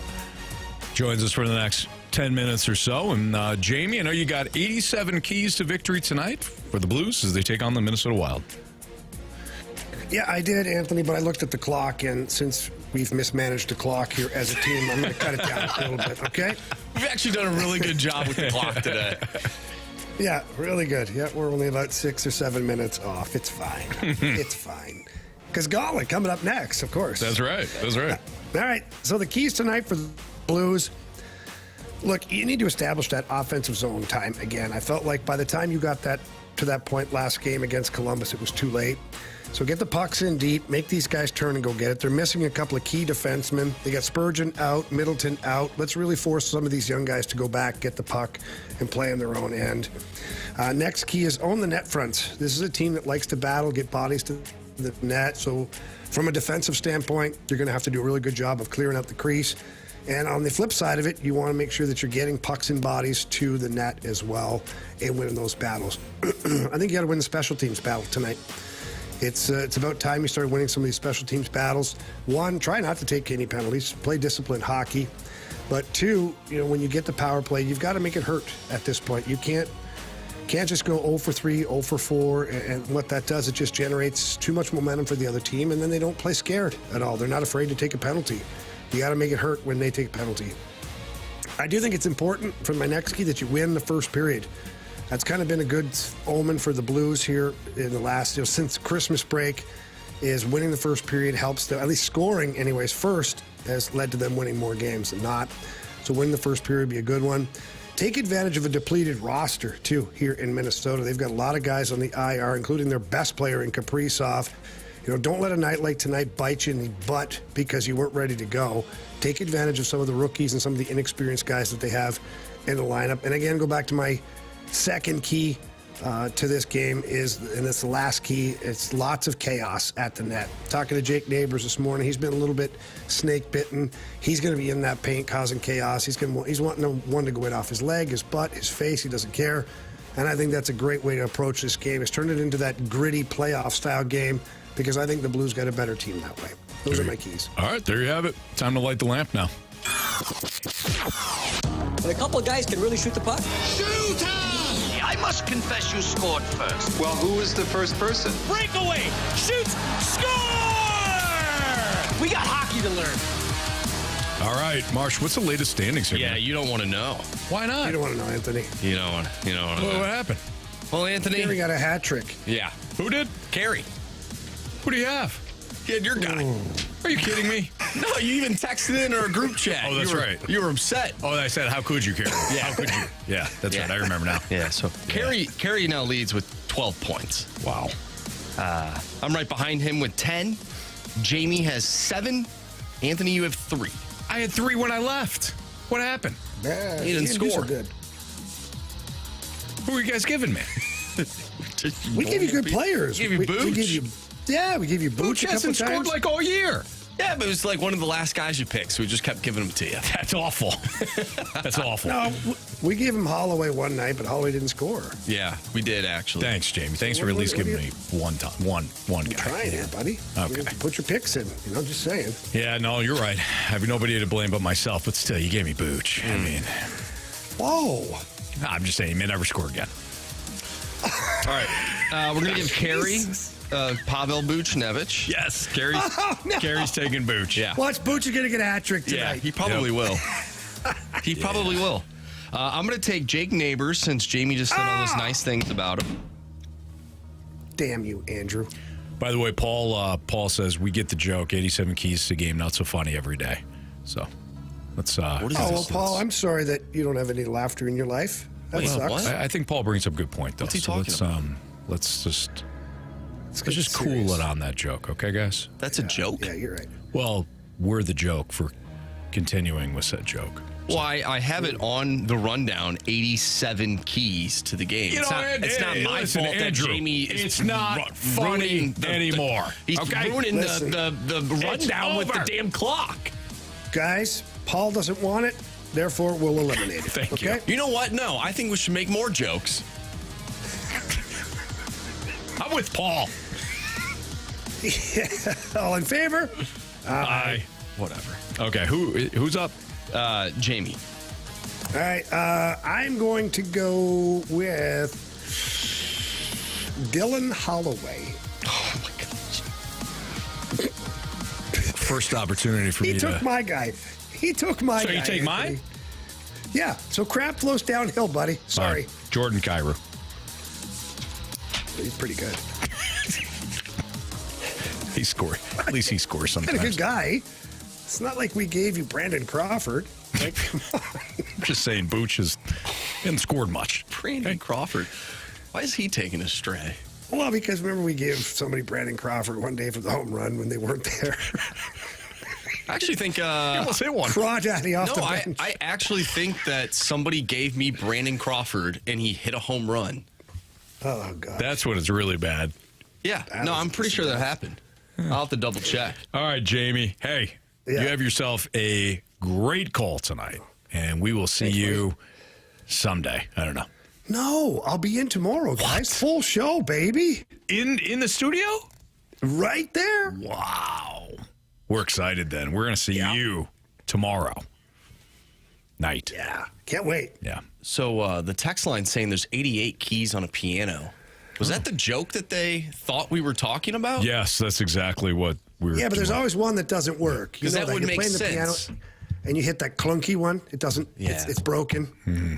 Remember that? My aunt's piano. Yeah. When I was trying to play all the songs that I know. Yeah. And every time I go over, it'd be like dead. I'm like, really, Auntie? Like, we can't fix this thing?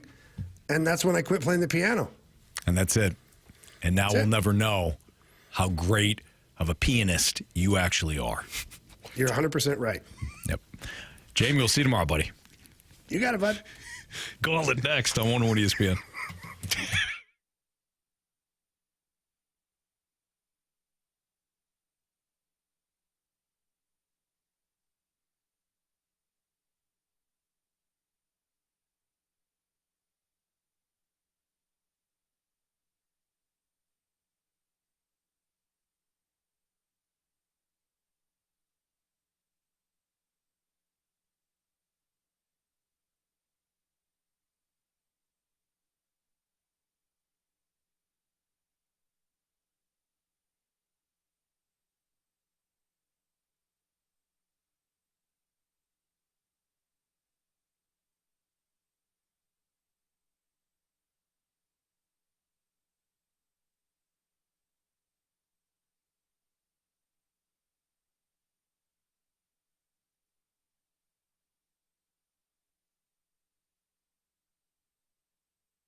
4 warriors, 4 categories, 1 challenger. Can you survive the Gauntlet? Brought to you by Blue Note Roofing. Roofing, siding, and gutters. Visit BlueNoteRoofingSTL.com for a free inspection.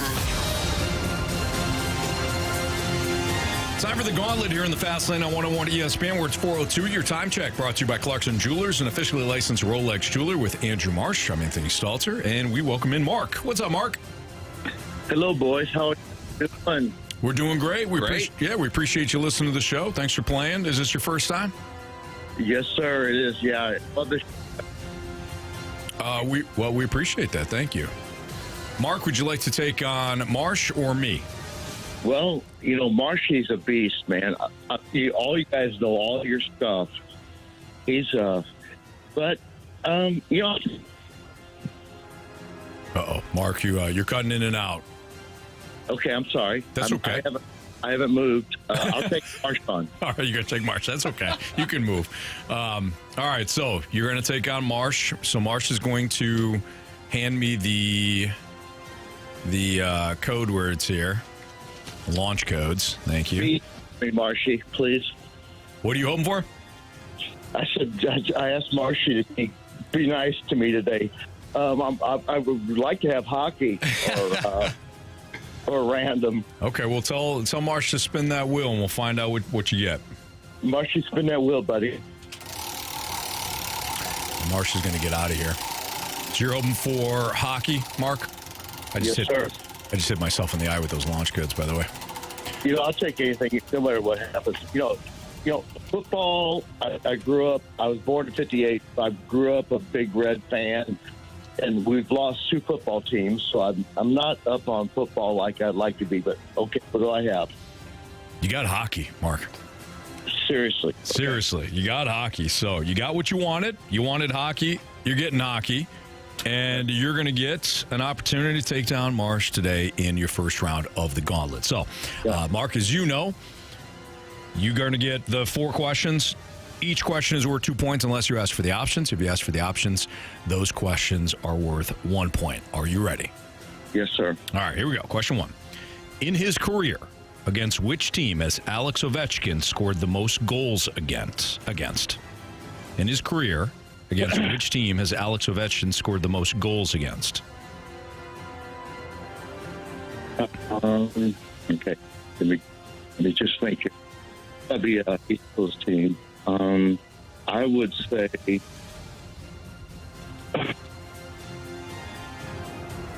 God darn it. I'm going to hip. I'll go to Islanders.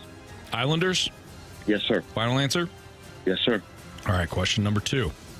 Somebody in the Snake Pit's pointing this. A bacon-wrapped wiener just pointed out you need to read all the questions. I don't know if I've read all the questions before. This might be a first here, Mark, so bear with me here. How many total goals have the Blues scored in 3 Winter Classic games? How many total goals have the Blues scored in 3 Winter Classic games? 12. Final answer? Final answer. All right, question number 3. The Ottawa Senators have not made the playoffs since they lost to the Pittsburgh Penguins in the 2017 Eastern Conference Finals. They lost in Game 7, double overtime, in Pittsburgh, when which Penguin scored? Okay, could you repeat that again, please? Sure. The Ottawa Senators have not made the playoffs since they lost to the Pittsburgh Penguins in the 2017 Eastern Conference Finals. They lost in Game 7, double overtime, in Pittsburgh, when which Penguin scored?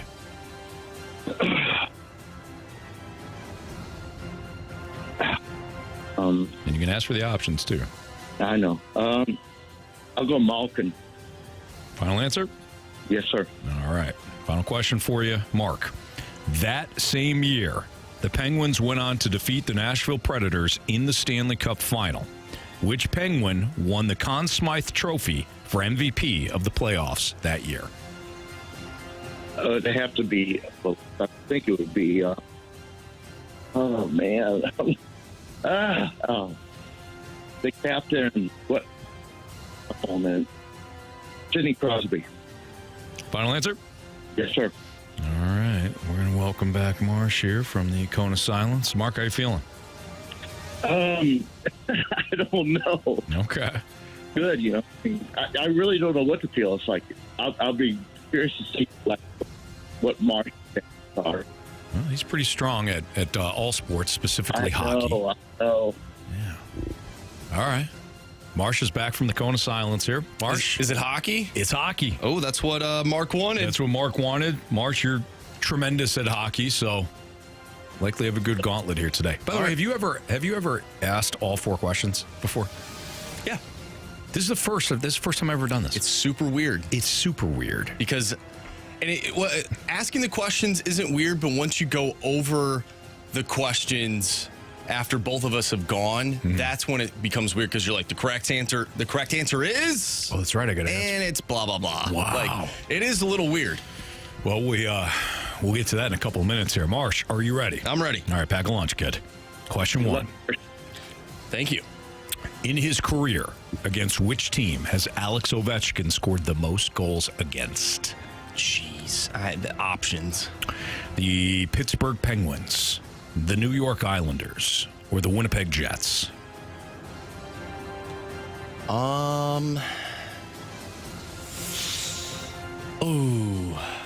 I'm going to go with the most goals against.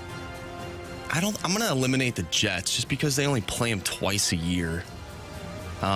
Pittsburgh seems like the obvious answer because of the Pittsburgh, Washington, Crosby, Ovechkin type thing. I can't remember if the Islanders are in the same division. I think they are. So I'll go with the divisional opponent in the New York Islanders. Even though they don't really give up that many goals, like that's kind of their shtick. But Islanders, final answer. Question 2, Marsh.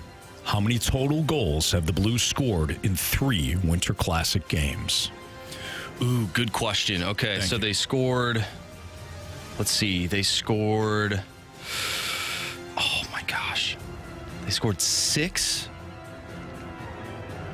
So it's 12 because they scored 6 in both games. In the last 2 Winter Classics. So 12. And then did they... Was it 4? I'm going to go with 16, I think. Let's see here. Was it 3, 2... 16, final answer. Question 3. The Ottawa Senators have not made the playoffs since they lost the Pittsburgh Penguins in the 2017 Eastern Conference Finals. They lost in Game 7, double overtime, in Pittsburgh, when which Penguin scored? Chris Kunitz. Final answer. That year, the Penguins went on to defeat the Nashville Predators in the Stanley Cup Final. Which Penguin won the Conn Smythe Trophy for MVP of the playoffs that year? Oh, jeez. Did they give it to Crosby? Was it Jake Gensel? Jake Gensel was really good in that playoff.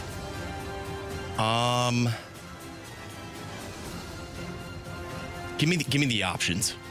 Chris Letang, Sidney Crosby, or the aforementioned Chris Kunitz? I'll go with Crosby. Final answer. All right. Let's see how you guys did. We'll start with that one. That year, the Penguins went on to defeat the Nashville Predators in the Stanley Cup Final. That year being 2017 from the previous question. Which Penguin won the Conn Smythe Trophy for MVP of the playoffs that year? We just heard Marsh take Sidney Crosby. Mark, you also said Sidney Crosby. Correct answer is Sidney Crosby. Mark did not need the options. Figured so. Nice job there, Mark. So Mark's got a 2-1 lead over Marsh. In his career, against which team has Alex Ovechkin scored the most goals against? Marsh, with the options, said the New York Islanders. Mark, without the options, said the New York Islanders. Wow. Correct answer is the Winnipeg Jets. Really? Scored 30 against the Atlanta Thrashers before relocation. Come on. Oh, man. A couple people in the snake pit also highlighted that. Oh, I didn't think about that. There was a note here, too, and I imagine this is from, I don't know who does our hockey, if it's Grant or if it's Bradford. I think it's Grant. Grant wrote a note. all caps, if asked, this does include the goals against the franchises before relocation. Oh, I didn't even think about that. So is the Winnipeg Jets. I didn't either. So, Mark, still with a 2-1 lead. Jeez. Over Marsh. Oh, Marshy. How many total goals have the Blues scored in 3 Winter Classic games? Mark, you said 12 without the options. Marsh, you said 16 without the options. Now, Mark, you heard Marsh kind of break down the math in his head, and as soon as Marsh said 6 and 6, 12, you knew your 12 was probably not going to hold up. Right. But is Marsh correct with 16? No. Correct answer is 16. Ooh. Nice job, Marsh. 6-1, 6-2 victory over the Blackhawks this past Winter Classic. 6-4 victory over Minnesota in 2022. And 4-1 was the score here in St. Louis at Busch in 2017. So nice job, Marsh.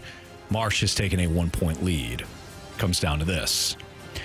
The Ottawa Senators have not made the playoffs since they lost to the Pittsburgh Penguins in the 2017 Eastern Conference Finals. They lost in Game 7, double overtime, in Pittsburgh, when which Penguin scored? Marsh, you said Chris Kunitz. Mark, you said Evgeny Malkin. Neither of you took the options. If it's Malkin, Mark wins. If it's Kunitz or any other player that played for the Pittsburgh Penguins, including our guy Joe Vitale, Marsh is going to win. Correct answer is Chris Kunitz. Mark, you have chosen poorly. You lose. Not today. Mark, you seem it. And now we know for sure that you are a great guy. Yep. Because Marsh only beats great people in the Gauntlet. So congratulations on being a great human being. But I'm sorry you lost the Gauntlet today. You know, I mean, Chris Kunitz, when Marshy, he's like a brainchild. And when he said that, oh my God, that's Guy. And I knew I messed up right then when I heard that. So. You know, it's tougher when you're playing in your car or you're at home. It's a little bit different when you're on when you're on radio. It gets a little more challenging. So nice job. Did I lose 4-2 or what was? You lost 5-2. He got 2 points on the 16. He got 2 points on the Kunitz, and he got 1 point on Crosby. All right, guys. Well, listen, I love the show, guys. Thank you, Mark. Great job, by the way. Yeah, appreciate you. Thank you, Mark. All right, guys. Have a great night. Great afternoon. You too. Thanks. Thank you. Thanks. Bye-bye, guys. You are remarkable. I knew as soon as I was reading the third question. I knew what you were going to ask me. When I was reading the third question to Mark, I go, Mark's going to know this because you have a memory that connects like game-winning goals and when it happened. And I remember watching the game, and he scored. Nice job, man. I was actually rooting for Ottawa in that game. Were you? Kinda. I kind of wanted Ottawa and Nashville in the.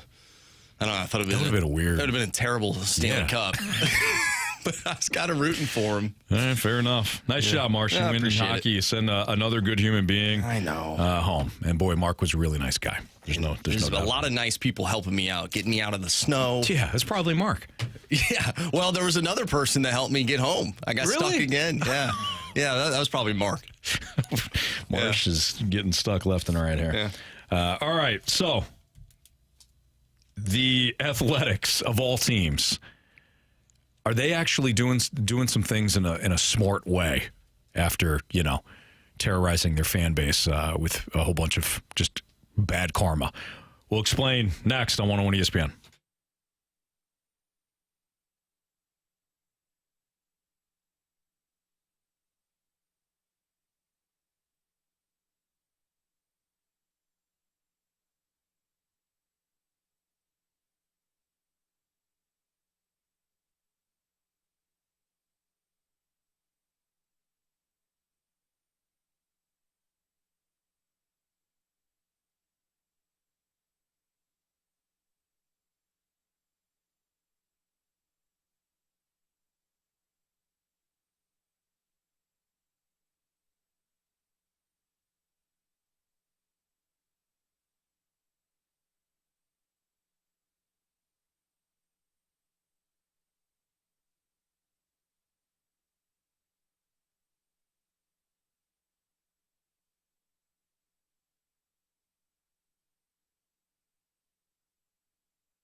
first bit of sports news that I saw this morning was that, of all teams, the A's have signed their cleanup hitter, Brent Rooker, to a 5-year extension for $60 million. Brent Rooker was one of these guys that really kind of blossomed later in his career. But, Marsh, there's no question about it. He is a bona fide middle-of-the-order bat. He's a dude. He's a dude. He's a dude that I had mentioned toward the end of last Cardinals season as if the Cardinals were going to be active, and they do need, obviously, a middle-of-the-order bat, Brent Rooker should be on their radar. But that could have been said for any team because he is, as we just mentioned, a dude. But the A's were the team that said, yeah, you know what, we'll extend him. 5 years, $60 million. It's a lot of money, right? It's a lot of money for the A's, certainly. Not a lot of money for a middle-of-the-order bat. You had kind of thought about the idea of, as you and I were driving in today, the Cardinals. What about the Cardinals? Wouldn't this be a move, kind of a low-risk move, to bring in a guy that could slot in at number 4, and then you got to figure out where to play him or where to play others? Because he's an outfielder, but really he's more of a DH. You make room for a guy like this. But if the Cardinals are not interested in building a winning team from the outside, Brent Rooker was never going to be on their radar. And I am interested to know, and not that we'll ever find out, but I am interested in, like, why would Brent Rooker stay with the A's? Maybe it's a situation where, like, I'll just wait this out. I get to play in Vegas in a year or so. Maybe. That could be it. Maybe the A's, once they do get to Vegas, they're gonna spend a little bit more, which would be unfortunate for the fan base in Oakland, who had to watch this crap over the last couple of years. But nonetheless, is this a bad look? What about the Cardinals? I think it's more of a moot point. I don't think the Cardinals would be interested in bringing in anybody from the outside. It looks like they're trying to get rid of payroll as much as possible, and if they can't unload Nolan Arenado's contract, they're probably going to have to unload. Not have to, but will want to unload some of these pitchers that are currently under contract. I think for me, it's just like a bad look for not only the Cardinals, but like some of these like middle and small market teams from the standpoint of the A's are doing stuff. The A's are making moves. Right. And you're not. Like we touched on it yesterday about the Miami Marlins not spending anything, or like, some of these teams that don't spend, they're not doing really anything. I mean, hell, even the Cincinnati Reds are trading for players. They just got Gavin Lux. Yeah. Now, you can say Gavin Lux is probably a downgrade from Jonathan India, but right. But they're still making moves. They're still making moves. They're trying to better their ball club in some capacity. But and they traded India to Kansas City to get at least a starter in Brady Singer. So right. So you got to make baseball moves, right? Like the Athletics are doing. The Athletics are doing something to make their ball club better for the foreseeable future. Yeah. And like the what are the Cardinals doing? Well, the Cardinals they're doing something in Florida, right? For their minor league system. They're building something in Florida, maybe. Yeah. Any move that the Cardinals make, you're not going to see it. Like, it's not going to be tangible. This is the Cardinals. This is like Cardinals fans' worst nightmare. The ones that have screamed constantly about the offseason inactivity. You're not going to see anything. Other than trying to get rid of Nolan Arenado. And again, if they can't, we didn't really touch upon this, Marsh. If they don't trade Nolan Arenado, and they've got whatever I realize the Rockies are paying some of this freight, but $60+ million of Nolan Arenado's contract. The next move, according to Katie Wu and others, is they'll probably part with some of these pitchers. Yeah, Eric Fetty. You're going to see Eric Fetty elsewhere.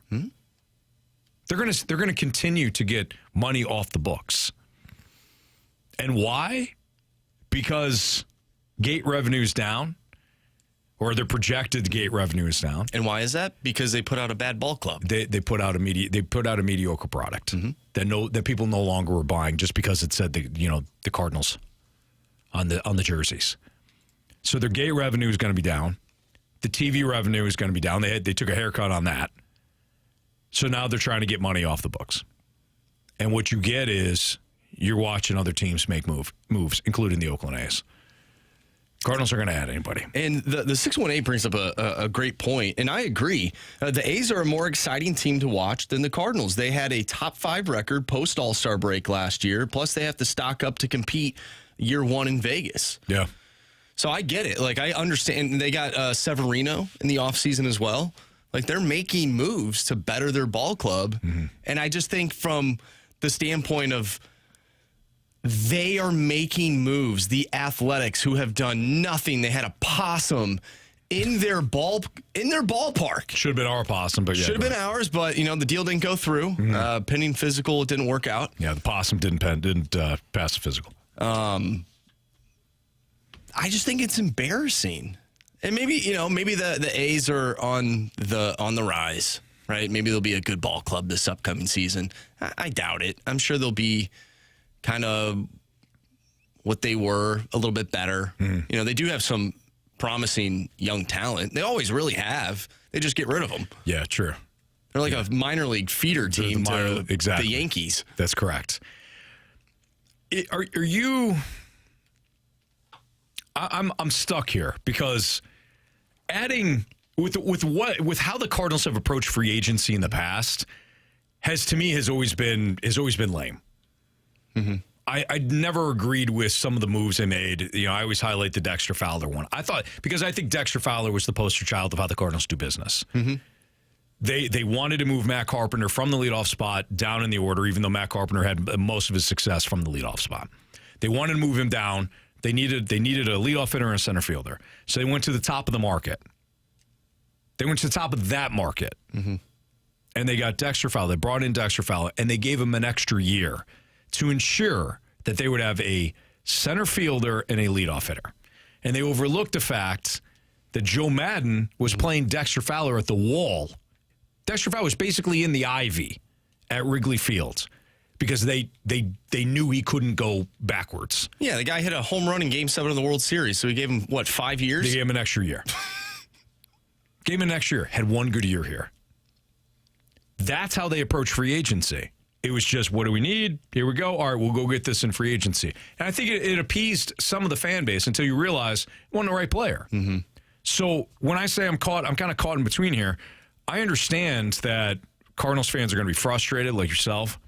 You're going to see other teams making moves, and you're going to say, well, why can't the Cardinals make moves?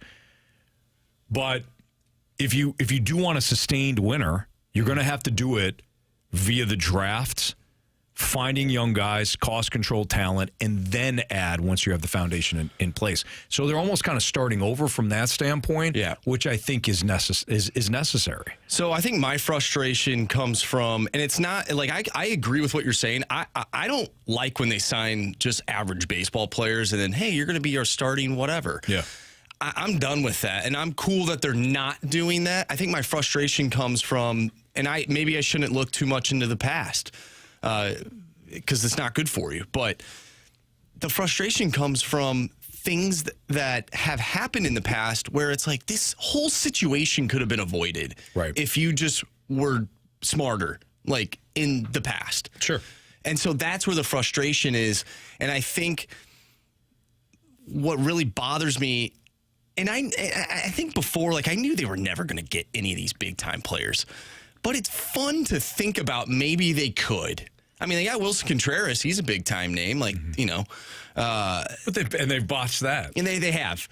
But it's been fun in the offseason to just speculate and because that's what fans do. Mm-hmm. Like, we like to speculate. Is Juan Soto going to be a Cardinal? Now, I know that was mid-season, but, like, these are fun topics to, like, talk about. We're not talking about anything other than where is Arenado going to go? And he might not go anywhere. Right. That's the frustrating part because it's been a boring offseason. Yeah. Very boring, and it's going to continue maybe into the season unless the young guys have that spark and they play fun, like carefree and fun and all that stuff, which I'm hoping happens. That's your best bet right now. That's the best bet. You're gonna have to rely on the young guys because here's the other thing too. If they win, all of this goes away. Oh yeah. You don't care. No. I don't think fans. If the Cardinals won. I've always said this, it doesn't matter how they build the roster if they win. If they have a quiet offseason, fans will be like, yeah, you know what? Our front office knows what it's doing. We don't want any of that. We've got our team. But you know what? But you got to win. If they do win, they get to the playoffs. But the reason why they lose is because they don't have that extra middle of the order bat, or they don't have, another veteran there who's been there and done that. Yeah. Then we can circle back and be like, this is what they have been missing, except for, you had Paul Goldschmidt. Maybe you had Nolan Arenado, right, but they weren't performing. They were a little maybe too old. And so I think there's always going to be question marks when you have a young roster is how do they lose? We talk about with the Blues, why are the Blues not a complete team yet? Well, they're missing a few pieces. But with the Cardinals, it always seemed like they were missing certain pieces, whether that was pitching on the starter end or pitching in the bullpen, or a big bat in left field. We gotta go get the Marcell Ozuna. Like, they were always missing something. They never went out and actually put all the pieces together for one season. It's just been a constant cycle. Yeah, you're right. By the way, DLW 1904 says, Juan Soto, a Cardinal, you're smoking crack. That wasn't Marsh's point. Marsh was saying that we even had the conversation. Multiple conversations. About Juan Soto back, not this past offseason, but back when he was on the trade market. I don't think anybody really believed that the Cardinals were going to make the move to do it, but at least we were having the conversation because they were connected. So that's all his point was. Not that Juan Soto was going to be a Cardinal this past offseason. All right, NFL wild card weekends. We took a look at some of the AFC matchups yesterday. What about these NFC wild card matchups? Each and every one of them is pretty fascinating. We'll dive into some of the storylines next on the NFC side here on 101 ESPN.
If you had to drive over the last 2 days here in St. Louis and you're driving on, either bad tires or your car is just not starting, head out to Auto Center's Nissan Herculaneum, because I've been driving a Nissan Rogue, and my wife's been driving the Nissan Pathfinder.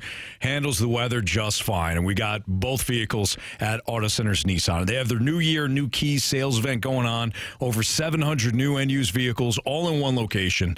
Heavily discounted prices on every vehicle in stock. We're talking about new Nissans discounted up to $11,000 off, with several brand new models priced under $30K. Zero down and no payments for 3 months on select vehicles, and no payments for 6 months. That's right, you heard me. No payments for 6 months on select new Nissans all right now. Plus, great low financing rates like 0% APR for 60 months on select new Nissan models. Financing options for everyone. Good credit, bad credit, doesn't matter. At Auto Centers Nissan Herculaneum, they will find a way to finance the vehicle. Head to AutoCentersNissan.com. When you do make the trip out to Herculaneum, tell them Stalter sent you. Stop driving that vehicle that don't start anymore or doesn't handle the snow. Head out to Auto Centers Nissan. Get yourself either a brand new Nissan or a pre-owned vehicle from one of their many vehicles that are on the lot. It's Auto Centers Nissan.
101 ESPN Sports Center. I'm Andrew Marsh. It's time for a Sports Center update driven by Johnny Londoff Chevrolet and Johnny Londoff Autoplex. The Blues take on the Minnesota Wild tonight, and you can listen to that one right here on 101 ESPN. Pregame starts at 6. Puck drop is at 7. We'll talk with Joe Vitale ahead of pregame tonight at 5:30, so stay tuned for that interview.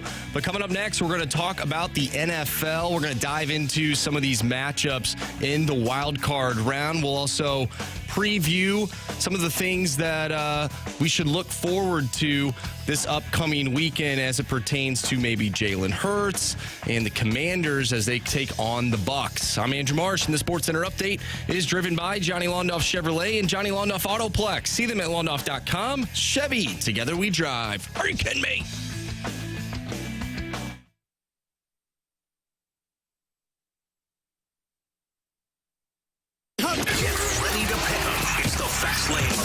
Pick'em Challenge on 101 ESPN. Refreshed by Bud Light. Well, you sure know how to pick 'em.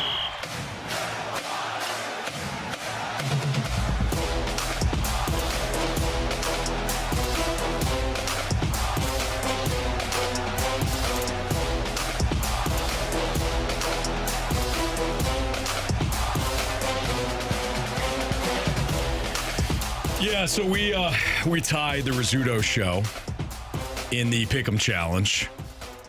Not sure how that happened, Marsh. Outside of guys, just they didn't have career. Our guys didn't have career years. No, we scuffled a little bit. Started off with a bang, won 7 straight weeks, and then faded. And credit them. Yeah, they had some big weeks. King Scott. I don't know what he's been. What he's been eating. Exploder. Or probably ingesting some Exploder. Yeah. But he had himself quite a year. Riz, I think, was at least at one point over the weekend, he was their leader. Mm-hmm. So, yeah, credit them. They had a good year. You know what, though? Much like the Florida Panthers, I think we need to take their mindset. If you would have told me at the beginning of the year that we had an opportunity heading into the final week to win, I would have took that all day long, right? Even I don't want to talk about giving up a huge lead, right? Mm-hmm. Doesn't matter. It's about how we close. So I'm going to take my hat, I'm going to tip it to the side like Fernando Rodney, and we're going to close this one out. I like that. So we have to win Wild Card Weekend. The tiebreaker is Wild Card Weekend, and there's some talk, there's some chatter that we all need to do our picks, and nobody's going to be able to see who anybody else picked. So we won't know who the Riz show picked. And then on Tuesday, we'll find out, or maybe Monday, depending on, if it comes down to the Rams and Vikings game, what we need. Yep. Either way, tiebreakers this weekend, wildcard weekend. Speaking of the Rams and Vikings, they're one of the many intriguing matchups in the NFC. It actually starts in the NFC at 4:30 on Sunday as the Eagles host the Packers. And both teams, I feel like, shrouded in mystery might be overselling things a little bit, but Jalen Hurts was still in concussion protocol as late as last week. He didn't play, but neither did a lot of the Eagles starters, including Saquon Barkley, despite the fact that he could have broke Eric Dickerson's rushing record. But the Eagles are a 4.5-point favorite. They're taking on Green Bay. And if you watched any of the Packers' loss to the Bears on Sunday, you saw Jordan Love kind of shaking his hand a couple of times. So he was a little banged up. He came out of that game, and now the Packers have to go to Philadelphia. And the injury situation surrounding Jordan Love, it's a little bit unknown. We do know that Christian Watson is out for the year because he tore his ACL. So that's a significant injury for the Packers. I don't see, and granted, they did it last year to a different NFC East team, but I don't see the Packers waltzing into Philly like they did Dallas last year and catching the Eagles off guard. The Eagles defensively have played outstanding in the second half. Do you remember earlier in the year we're questioning Vic Fangio and what he was doing?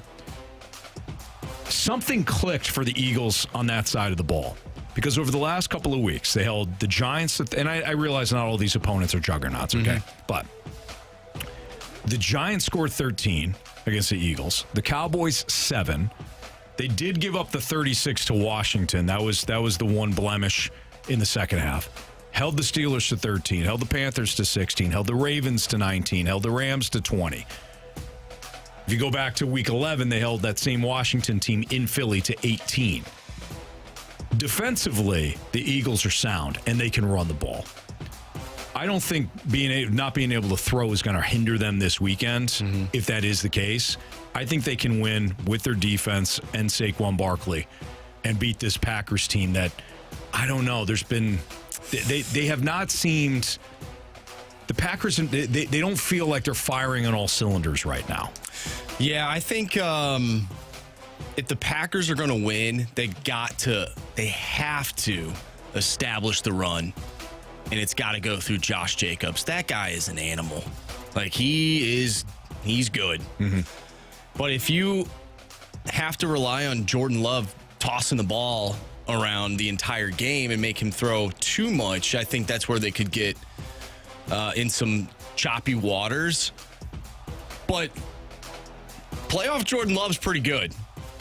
So I don't know. Like, I don't know. Okay, so it sounds like you're at least open to the possibility that the Packers could go in there and pull off the upset. I'm like, the NFC, I really don't know who's going to win each match. Just because, like, I think any team can. I think the Packers on any given Sunday could go and beat the Eagles. I really do.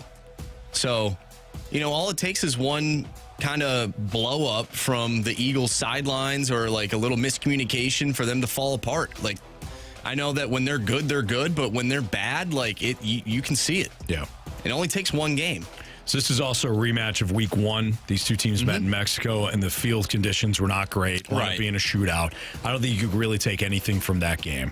Because, again, the Eagles' defense was not playing up to snuff, and this one's in Philadelphia. I just don't see anybody going into Philadelphia this time of year and beating them. All right, Sunday night, you got Washington and Tampa. Ironically, this is also a week 1 rematch. Different game there, too, because Jaden Daniels was not the Jaden Daniels that we fell in love with throughout the course of the year. Tampa Bay is just kind of it's an interesting team. I think it's if Marshawn Lattimore plays this weekend, Lattimore is very familiar, obviously, with Mike Evans and Tampa, having played in New Orleans. So if Lattimore, who has been banged up, if he plays and he faces Mike Evans, that could be one of the major weapons that Tampa Bay either does not have, or if Marshawn Lattimore can play well against Mike Evans, maybe he can blanket him. But this Tampa Bay team has been red hot, save for the loss to Dallas, and New Orleans gave them a game last week, which was kind of surprising. I don't know if it's a situation where maybe, the two teams being familiar with each other, Tampa just flat out, I thought they were going to hang 40 on the board against New Orleans, and credit New Orleans, they fought. But Washington has won 5 straight games. They beat Dallas, not that the game really mattered, but they had to win against Atlanta on Sunday night. They won that game in overtime thanks to some bad clock management by Raheem Morris. They also came all the way back to beat the Eagles in that wild shootout game in which they turned the ball over 5 times. But ultimately, I think this is a coin flip game between Washington and Tampa. It's just something about Baker Mayfield. Like, if he runs you over and then all of a sudden, like, stands on top of you and starts, puffing his chest out, just like, all right, Buccaneers, here we go. Like, he did that this past week. Yeah, he did. He took the game over. Yeah, it completely turned the offense. In Tampa, too, Tampa's interesting because Todd Bowles, like, the defense has been banged up. The secondary is not great for Tampa. But Todd Bowles has come up with some really unique game plans defensively to slow down quality opponents like Washington. Yeah. So I wonder if he's got something up his sleeve to slow down Jaden Daniels, maybe force him to completely beat you from the pocket. And not to say that Jaden Daniels can't, but I think this is going to be a game that comes down to, whoever has the ball last. I think, for me, the factor in this game is Cliff Kingsbury. I think he's going to be the one from a play calling standpoint, because, we always talk about Cliff Kingsbury whether it's the season or in a particular game, he starts to fall off a little bit. And this is a big-time game. Like, how is he going to react? What are the play calls going to look like if Todd Bowles does have a game plan for Jaden Daniels and that Washington offense? How is he going to counteract that? Can he do that? That I don't know. Yeah. The Minnesota Rams game on Monday. Give me Minnesota. I think this is a bad matchup for the Rams. Can the Rams really lean on the local product Kyren Williams to take over? Because Minnesota's run defense is stout. You're going to have to throw to beat them. They had holes this past week. They did. At times. Jahmyr Gibbs is special. And Kyren Williams is a really good back as well. But from an efficiency standpoint, Kyren Williams has put up some good numbers this year. But from like a yards per carry standpoint, like all the efficiency metrics, it hasn't been great.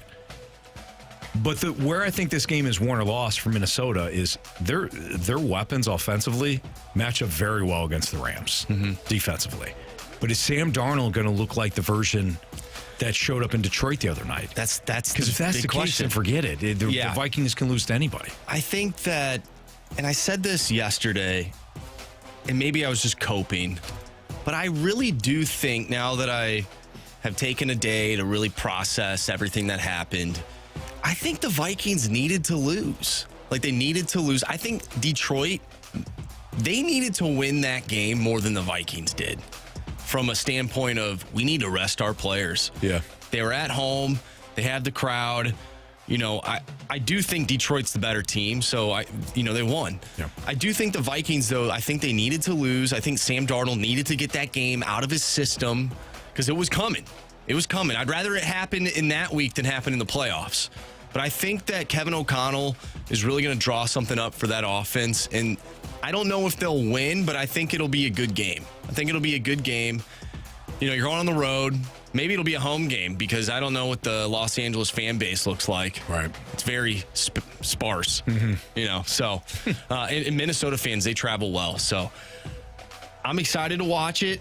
I hope Sam Darnold can just be efficient. He doesn't need to do anything crazy, but hit your targets when they're open. Just do what you did all year. Literally do what you did all year. Yeah. I just don't understand. I just don't understand what happened. Well, sometimes the moment gets too big, and that's what you don't want. But I think for this game, he'll be fine. I hope so. An opponent he's faced earlier this year. Like you said, the environment I don't think is going to be bad for him. This is a game the Vikings should win. They should be favored. They are. I think they win. And I know you're not going to say anything because I'm not. You believe in the reverse jinx, and I can respect that. You know what? I might take them though. All right. I might take them. We'll see how it goes. We'll see how I'm feeling before we put that little note inside the little folder. Yep, the little envelope. The little envelope, and turn our picks in. Yeah. All right, we got to get it done, and so does Sam Darnold. There's no question about it. Sports Six Pack is next. If you do have a question for us, send it into the Air Comfort Service text line, 314-399-9646. Again, 314-399-9646. We'll have our Sports Six Pack next.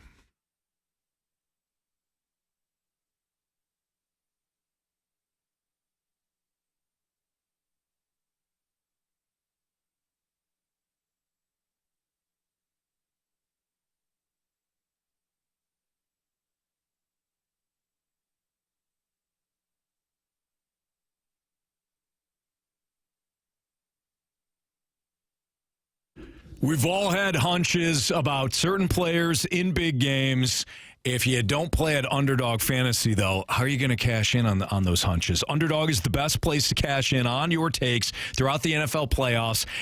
I love playing Underdog. You could go to the site, and all you have to do is pick higher or lower on player stats. So maybe you got a hunch that Baker Mayfield of the Bucs going to have a big game, big day passing, right? Maybe you include his over or higher when it comes to his passing numbers. Maybe you look on the other side and you like Jaden Daniels to rush for more yards than what Underdog suggested. Well, you put Jaden Daniels higher when it comes to his rushing yards, and you build your Underdog fantasy team. They're the only Champions platform that puts the power to cash out in your hands. It's one of their cool features. You can either keep riding with your entry or tap Win Now button to cash out whenever you want. And every dog deserves a second chance. One of the other great features with Underdog is they got their Underdog Rescues. You can get your money back and receive a promo if an early injury occurs. So if Baker Mayfield gets hurt first quarter, you can get that entry fee back. Underdog is the best place to play Champions. Download the app. Sign up with promo code Anthony. Deposit now to get $1,000 in bonus cash instantly. Again, that's promo code Anthony. That's all you have to do. Type in Anthony, use that promo code, and you get that deposit now, that $1,000 in bonus cash instantly. Must be 18 or older and present in the state where Underdog Fantasy operates. Terms apply. Concerned with your play, call 1-800-GAMBLER or visit ncpgambling.org.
It's time for the Fast Lane to answer your sports questions. I want to ask you a bunch of questions, and I want to have them answered immediately. Asking me all these weird questions. Answer the question. Answer the question. Answer me! The Sports Six-Pack is now. All right, if you have any questions for the Sports Six-Pack, you can send it in right now, 314-399-9646. It's the Air Comfort Service tax line. Probably only get to a one or two right now. We'll carry this over. Marsh, what do we got for question one? Question number one. All right, Anthony, you just got a text, and we just got a text from the Air Comfort Service text line from the Water Boy. Another snow day tomorrow. When you were growing up, how did you find out about snow days, and what was your favorite thing to do on those snow days? Oh man, how did I find out? Probably my mom or maybe a friend calling me. That's probably how I found out. Playing video games. 100%. Just played video games all day long. And now as a parent, you're like, how could these kids just sit there all day? Don't they want to do stuff? But when you're a kid, no. You just want to play video games. Yeah. I remember Metal Gear Solid? Yeah, I do. Yeah, I never played it, but I know what that is. Yeah. I played that all day. Really? One snow day. Yeah. Or Madden. Yeah. Or any sort of Nintendo video. Of course, it's just all about that. Now, did I play out in the snow and do that also? Yeah, of course. But you always knew after you took your shower, the video game console was going to be there for you. Yeah, I think I had my mom tell me, like, I'd wake up or she'd walk into my room, snow day, no school, be like, sounds good. Right back to sleep. But I also would play video games all the time. I still like to play video games, Anthony. I don't know if that's a known thing. Talk about it from time to time, but I think people know your team name. They do, yeah. It's the St. Louis Snake Pit. And the players on your team. Well, I don't know about that. It changes from time to time. I always update you on my current roster. You do, yeah. But you give me breakdowns sometimes. Yeah. We've made a few changes here and there, but different cards and packs have came out recently, so I had to switch some things up. But I remember one particular year, it was my senior year, and we had a full, almost like full week of snow, a snow day, snow week, I guess I'd call it, coming out of winter break. So we got an extra week off of school, and it was the coolest what's going on thing. right now. Yeah, it was awesome. Yeah, it's awful for parents. Well, I mean, I wasn't like a toddler though. Like I was a senior in high school. But what was cool though is we didn't have to make up those days at the end because we were seniors, but all the other kids did. They had to keep going to school for the makeup days and stuff. So that was really cool. But I just played video. I played NHL for a full straight week, and it was a great time. As a parent, things are much different now. So I had off the last 2 weeks. It did not snow, as everybody knows. Yep. Kids are supposed to go back Monday, so yesterday. And the damn snow comes. So now the kids were off yesterday, today, and then they're off again tomorrow. And they're not at the age yet to where they just sit in front of a TV and play video games. Nope. You could throw on, you could throw on a movie or show or something like that, and they're somewhat entertained. I got a 3-year-old who's supposed to be potty training, and he's not. We take him into the bathroom and said, all right, time to go, Lincoln. And he looks at us right in our faces, and he goes, nah.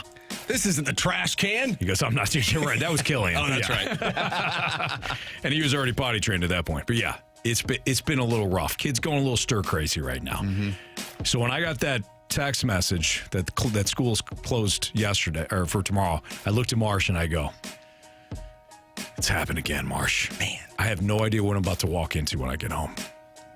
It's not gonna be fun. My wife, Kristen, she has worked from home. And when you have 3 kids that are all 8, 6, or 3, or 3, you don't really work from home. You just fill requests all day. Now, are your kids going to be video game kids? Are you going to be one of the parents to give them a console, or do they even know what that is right now? They don't. No. Nope. They haven't. Killian went over to a friend's house the other day and played Madden, I guess. Oh, really? Yeah, but he wouldn't have known. I think that was his first taste of a video game. Was he like, what is this? I thought he was going to be, but he hasn't said anything. Really? Yeah. So I don't know. I don't know if he got drubbed by his buddy. Maybe. And he's like, man, this is dumb. Yeah. Or what? But no, I thought for sure he's like, hey, I want what's out there right now? I don't even know. I don't play video games. Is it PlayStation 9 now? What do we got? PlayStation 9. No, that'd be hilarious. No, PS5's still out. You had the Xbox. I think younger kids like playing the Nintendo Switch or whatever. Okay. But I mean, hey, if he's not into it, they'll save you a couple $100, right? Big time. These things are expensive. PS2 was the last console I played. Oh man, you're a couple generations behind. I know. I'll have no idea. I'll sit down and play a video game. I'll think I'm in the video game when eventually I'm playing. Have you seen the movie Ready Player One. Yes, that was good. That's a great movie. It was a good flick. Do you think we'll ever get to a point like that? Where you just put on a VR headset? We're pretty close already, but like all of a sudden you're immersed into this entirely different realm. Probably. And it's like pretty real and you're running on a treadmill and like it is happening, right? Like you can go to different places. I think down in the City Foundry area, you can go down there. There's like a virtual reality thing. You can do like zombies or whatever. You gotta, get rid of all the zombies and stuff. But not in your own home, though, I don't think. It'd be kind of cool. Why don't we do like virtual reality where you're actually learning something, Because, that makes too much sense. Put on a virtual reality, right? And it's you like building something with your bare hands. Like balancing your checkbook. Yeah. I don't know if you want to do that, but, like fixing stuff around the house. Virtual reality home improvement, Yeah. You could just do it in real life, though. You could. But this would just be for practice.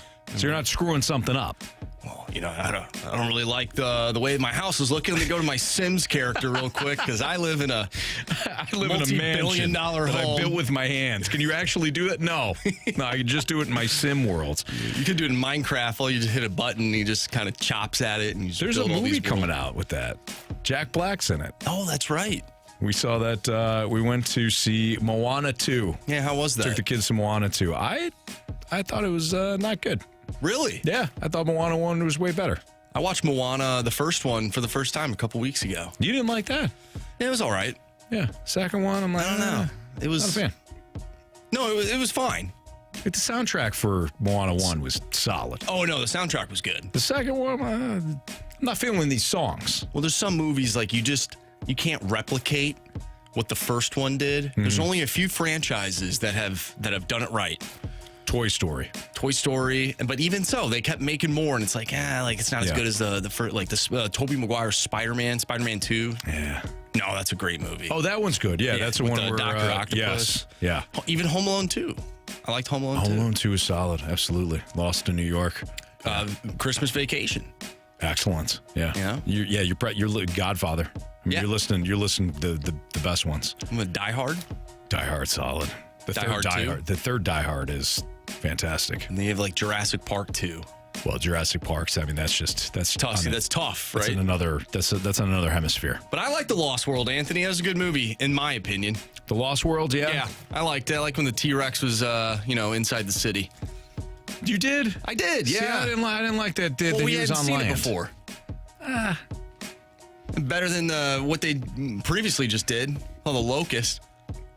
Look, the Locust was just a part of it, okay? They're making a new one, though. Are they? You didn't know that? No. Yeah, Scarlett Johansson's in it. Is she? She's like one of the main characters. I'm in. And Gareth Edwards is directing it. Never heard of him. He's a good director. Should be a solid film. What's his previous work? He did Star Wars Rogue One. Was that good? I liked it. Okay. I think it's the best Disney Star Wars that they've made, all right. In my opinion. And he just made another one that just came out recently. It's about like AI, this robot. I think it's called The Creator. Mm-hmm. Also, solid film. Like it's like gritty. It'll be better than the last Jurassic World. So okay, listen. No, I'm being serious. It will. I know you didn't like it, but let's not crap it on the last Jurassic World. Okay. All right, let's continue our sports six pack next on 101 ESPN.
question? It's time for the Fast Lane to answer your sports questions. I want to ask you a bunch of questions, and I want to have them answered immediately. Asking me all these weird questions. Answer the question. Answer the question. Answer me! The Sports Six-Pack is now. 508, your time check is brought to you by Clarkson Jewelers, an officially licensed Rolex jeweler. I'm Anthony Stalter. Andrew Marsh is here as well. It's the Fast Lane. Jamie is on the coverage tonight for FanDuel Sports Network as the Blues take on the Minnesota Wild, and Carey has the day off. I think Carey is with us tomorrow and then maybe off on Thursday. I don't know. We're still kind of in this weird holiday book schedule here where people are taking off. At some point, we will have the full Fast Lane back for you, but for now, you got Marsh and I. So let's continue the Sports Six-Pack here with question 2. Question number 2. From the 618, is this the year that Jackson or Allen dethrones Patrick Mahomes and makes it to the Super Bowl? So here's my question. Let me play devil's advocate here, because there's a lot of reasoning to not back the Chiefs. They don't have the explosive talents. They don't have the downfield, weapons. The vertical passing game isn't there. Most of the games have been tight for them throughout the season. But last year, didn't we say the same thing? Didn't we say, well, Travis Kelce looks banged up, and they have to go on the road in order to get to the Super Bowl, and they accomplished all that, and then they won again. I remember when they beat the 49ers in the 2020 Super Bowl in the 2019 season. Halfway through the year, we were talking about how Steve Spagnuolo's defense was going to cost the Chiefs a Super Bowl. Whatever we have thrown at the Chiefs or whatever we have questioned about the Chiefs, they have overcome it. So will this be the year that Josh Allen and Lamar or Lamar Jackson do it? Well, Josh Allen and the Bills beat them in Buffalo. Baltimore came close in week 1. Could Josh Allen or Lamar Jackson do it? Yeah, of course. But the thing about the Chiefs, and I've said this from day one, is you have to be perfect. They require you to be perfect in all 3 phases in order to beat them. And we could talk about, the refs and they get calls, this, that, and the other thing. I heard the same thing about the Patriots. Mm-hmm. But what the Patriots did so well year after year under Brady and Belichick was they force you to be perfect. They won a lot of close games too because they waited for their opponent to make a mistake, and then they capitalized. So I'm not going to bet against the Chiefs. After Lamar didn't beat him in Baltimore last year, when I thought everything set up well for the Ravens, I came on these airwaves and said, I'm not going to do it. I'm not going to bet against Patrick Mahomes and the Chiefs. And I haven't. I won't. I do think it's funny, when you really think about great teams, you sort of immediately think that they're just blowing everybody out. Right. They're not. Yeah, it comes down to situational football or situational hitting or fielding, if it's baseball, situational whatever, depending on the sport, like the Dodgers, right? You had a 5-0 lead and a couple boneheaded plays in the infield, and you just lost a World Series. Right. Because that team is good enough to pounce when given the opportunity. That's kind of what I see with the Chiefs. Now, do I hate it? Absolutely. No, I can't stand it. I will say, though, if the Chiefs face the Lions in the Super Bowl, I think this whole Lions thing has been, it's been great. The Lions. I'm out. I'm out on them. I'm out. I'll take the Chiefs. Oh, okay. If it was the Lions against the Chiefs. So your Vikings bias is coming out now. It's coming out now. They have officially solidified themselves as a team that I do not like. And I didn't like them they were fun because they haven't been good in literally ever. Yeah. So I was like, whatever. Dan Campbell, he's energetic. He is what he is. No, I'm out. I'm out. I'm out on him. If the Chiefs played the Lions in the Super Bowl, we already know how that's going to play out. The Chiefs are going to be down. They're going to come back. Yeah. And Dan Campbell is going to make a decision on a 4th and whatever that backfires. Yeah. And the Chiefs are going to win the game. You mean like throwing the ball on 4th and inches? However your Dan Campbell over-aggressive play, unfolds in your mind that that's going to happen. If the Chiefs face the Eagles, the Chiefs will bottle up Saquon Barkley. Jalen Hurts will throw a key interception late in the game, and the Chiefs will get the ball back and win it. Man. Yeah. Who else you got? Like on the text line? No, the NFC. Oh. Who else could you see? Making it to the Super Bowl? Yeah. Oh, man. I don't know. You don't know, I don't right. even know who's going to win the wild card games. Mm-hmm. Like the Lions are the easy favorite, in my opinion. Yeah. Because they have also done very similar things to what the Chiefs have done this year. They've been down before. They find their way to claw back into games. They kick a late field goal. They find ways to win. So the Chiefs, though, they've just done it more. Right. So if those two teams end up facing off against each other, I think it'd be a heck of a game. Bacon Wrapped Wiener goes, good thing the Lions punter doesn't have incentives. No kidding. Could you imagine? Oh, yeah. You get a certain amount of punts per year. Tough. Yeah. I feel like you'd be okay with that, though. Team first. Team first, absolutely. Yeah. Question number 3. All right, from the 618, is there no world where Nolan Arenado bounces back next year? I get the contract is an albatross, but if he plays to it, isn't that a good thing? Yes, absolutely. No, that's a fair point. I was thinking about this earlier, so kind of in relation to the question, and I think their question's more rhetorical, and I agree with it. So let me put another spin on this. If the Cardinals are, for lack of a better word, forced to keep Nolan Arenado, why not move Wilson Contreras back to catcher? Because if not, you're blocking Alec Burleson now in some ways. But you're also blocking Ivan Herrera. Sure, but I don't know if Ivan Herrera is ready to catch full-time or even on a part-time basis. See, that bothers me. Like, Pedro Pajes is fine, but Pedro Pajes, why wouldn't your best roster be Wilson Contreras behind the dish? Yes. Burleson at first base? Yes. And then Gorman splitting time between second and DH? Yes. Okay. That is why I also think your best roster doesn't include Jordan Walker in right field. No, I agree with that too. Jordan Walker at DH. Yes. But not in the outfield. Literally anywhere but the outfield. Yeah. So if Arenado is forced to say, then I would put Contreras right back at catcher and nix this whole first base thing before it even gets off the ground. All right, it's Fastlane on 101 to ESPN. I was looking at, since we're talking about the NFL and the NFL playoffs, I was thinking back to the offseason, and there was one team that a lot of people thought was going to take a step back because some of the ancillary weapons were either traded or moved on in free agency. And as much as we get, caught in the weeds when it comes to the running backs and the receivers, really every team in the playoffs this year have a combination of two things, save for maybe one or two. I'll tell you what those two things are next on 101 ESPN.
It's fascinating on 101 ESPN. I was thinking about the NFL playoffs overall and how we reacted to some of the offseason storylines heading into the year, specifically with the Buffalo Bills. And I remember a lot of people jumping on board with the Jets or the Dolphins because the idea was, well, the Bills lost Stephon Diggs because they traded him to Houston, and they didn't bring back Gabe Davis, and they lost all these weapons on defense. So the Bills are going to stink now, or at least take a step back, and now the Jets and the Dolphins are going to overtake the division. And really, we all know that this is earth-shattering news here. I'm going to break it to you. If you have a franchise quarterback, you're in pretty good shape. Like that's going to be something. I mean, people are going to Marsh. I can see people right now. They're driving off the road not because of the snow or to be safe, but because I just said that if you want to be a good football team, you have to have a franchise quarterback who's playing well. I know, shocking, but that is one that's constant. I do think though that the other thing, if you're going to be a consistent threat in the NFL, if you're going to stability, you do need culture. And I know culture is a buzzword right now. Everything's about culture. But you can't look at the Detroit Lions and have any sort of, even a faint idea of what has transpired with that organization and not understand that the Lions, because of Dan Campbell, have completely changed their culture. Mm-hmm. You had two players in their primes, two of the best players we have seen at their positions in football history, decide I no longer want to play football because I play for the Lions. They being Barry Sanders, of course, and Calvin Johnson. They had been a miserable franchise until Dan Campbell got up there and started talking about biting kneecaps. And more importantly, telling his team how much he cared about them and how much they had to instill physicality and toughness into their offseason regime in order to make deep runs in the NFL. And he was right. And he's instilled that, and they got the right players thanks to their roster building and things like that in their drafts, which another thing that I've criticized the Lions for, like what the hell were they doing a couple of years ago with that specific draft, the one that they got Gibbs and Sam Laporta and Campbell. But the Lions aren't the only team that have culture and that have been stable. Again, circling back to the Buffalo Bills, the reason why they're hosting yet another playoff game after winning yet another AFC East crown and are number 2 behind only Kansas City in that conference is because of Sean McDermott, a guy that a lot of people have questioned over the years that he needs to be replaced. He needs to be replaced. They're wasting Josh Allen. No, they're not. Sean McDermott, if you read a lot of the reports, he has softened a little bit when it comes to the micromanaging aspect of that organization. And you only do that either as a company or as an organization when you've got your employees, or in this case, the players, to buy in, to have ownership of what they're doing. Because you can't really take a step back. You feel like you need to micromanage everything if you feel like your employees or your players are not invested. It's not unlike what we saw with Tom Coughlin and the Giants, or even going back in the day with Dick Vermeil and the Rams. Dick Vermeil and Tom Coughlin, two guys that had previous success elsewhere, they got to organizations and were constantly hard on their players to try to build them up, but at some point realized these guys are invested, they're all in, and I don't need to micromanage them constantly. And Tom Coughlin brought the Giants to 2 Super Bowls, won them both against the Patriots, and as we know with Dick Vermeil and the greatest show on turf, the Rams won their Super Bowl, probably should have won many more. But it kind of reminds me of Sean McDermott. It's not about the ancillary weapons. It's not about losing Stephon Diggs. It's about understanding that what you were doing was not working. And I kind of came on these airwaves when the Cincinnati Bengals took the Bills behind the woodshed in the divisional rounds the one year. And I said that this Buffalo Bills team, they're built like a dome team. Mm-hmm. They're built like a dome team. They play in Buffalo. They do not have a playoff roster. But they traded Stephon Diggs knowing he's not the answer. Is he a good player? Yeah. Are they more explosive with him? Yeah. But they knew they had guys like Shakir and Coleman. They brought in Amari Cooper. They realized they needed more out of James Cook and probably could get more out of him. They knew that the offense was going to be better if Josh Allen was the focal point and he could do his thing and he could spread the ball around when needed. And they built a playoff roster. Sean McDermott, like I said, took a step back a little bit, allowed the team to be itself, and now look at them. So if they lose in the playoffs, let's say they can't get by the Chiefs, could be the, will be AFC Championship game. Yeah. Maybe it's not, though. Maybe they end up losing before that. Mm-hmm. Will your thought process still be what it is now, or are they still missing something, or would it be as simple as the other team is just better? How many Super Bowls would Peyton Manning have won if Tom Brady played golf instead of football? A lot. Yeah. Unfortunately. More than he did. And the Colts needed to change some things too. So there's always, that's a great question, right? Because there's always stuff that you need to be that need to be tweaked. Like the Colts, their defense was so undersized because they thought, well, we're going to play in a bunch of shootouts because of Peyton Manning. We're going to be up big. We need all these pass rushers. Got to be undersized because the other team's going to be throwing a lot. And that was a dome team. That was definitely a dome team. The idea was sound. How they built their roster was very sound. But they knew they needed more if they were going to get over the hump, which was the Patriots. If Josh Allen and the Bills lose to Lamar Jackson and the Ravens or Patrick Mahomes and the Chiefs, hey, unfortunately, that day, somebody was just better. What if it's Bo Nix in the Denver Broncos? That's a little different. Taking nothing away from Bo Nix and Sean Payton, because there's really no shame in that either. But this Buffalo Bills team should really only be losing to Lamar now or Patrick Mahomes, just because they're better. But I guess my overall point is, if you have the culture, stick with it. Right. John Harbaugh, I remember before Lamar Jackson got there, it's like, John Harbaugh's done. Get rid of him. He's done. He's over. No, you need to tweak things. Mm-hmm. The foundation is there. Mike Tomlin. Everybody wanted Mike to. I remember listening to Sirius radio last year, Pittsburgh fans calling in various radio stations. Mike Tomlin's going to go. Like, the Steelers are going to be beat. They're going to get beat on Saturday night. And maybe there's the case of like, well, hey, Tomlin can't get him over the hump. Mm-hmm. Who are you going to replace him with? Right. Who are you going to replace him with? Rex Ryan? Keep the culture, get the franchise quarterback, and you'll have stability. All right, we got to get to Joe Vitale next. Joe's going to talk to us about the Blues game against the Wild tonight, some of the matchups maybe he's looking at, and we'll get an overview about on the Blues next with Joe Vitale here on 101 ESPN.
101 ESPN Sports Center.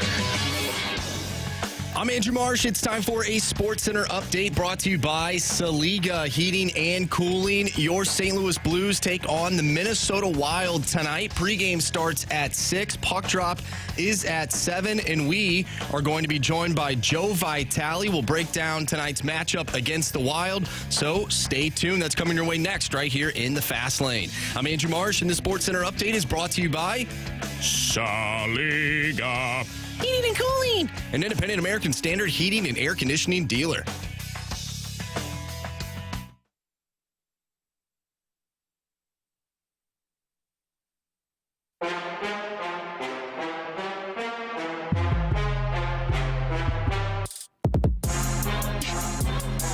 Our guy Joe Vitale will be in studio with Alice Ferrario for the Blues pregame show, so looking forward to that. Joe joins us right now via our Thompson & Callier phone line. What's up, Joe? What's up, Joe? What's up, boys? How we doing? Good. It's just me, by the way. It's just me and Marsh. Boy, what's up, boy? So there was a rumor started by the water boy in our snake pit today that, Marsh got stuck in the snow a couple of times over the last 24 hours. There's a rumor that you saw this and rolled right by.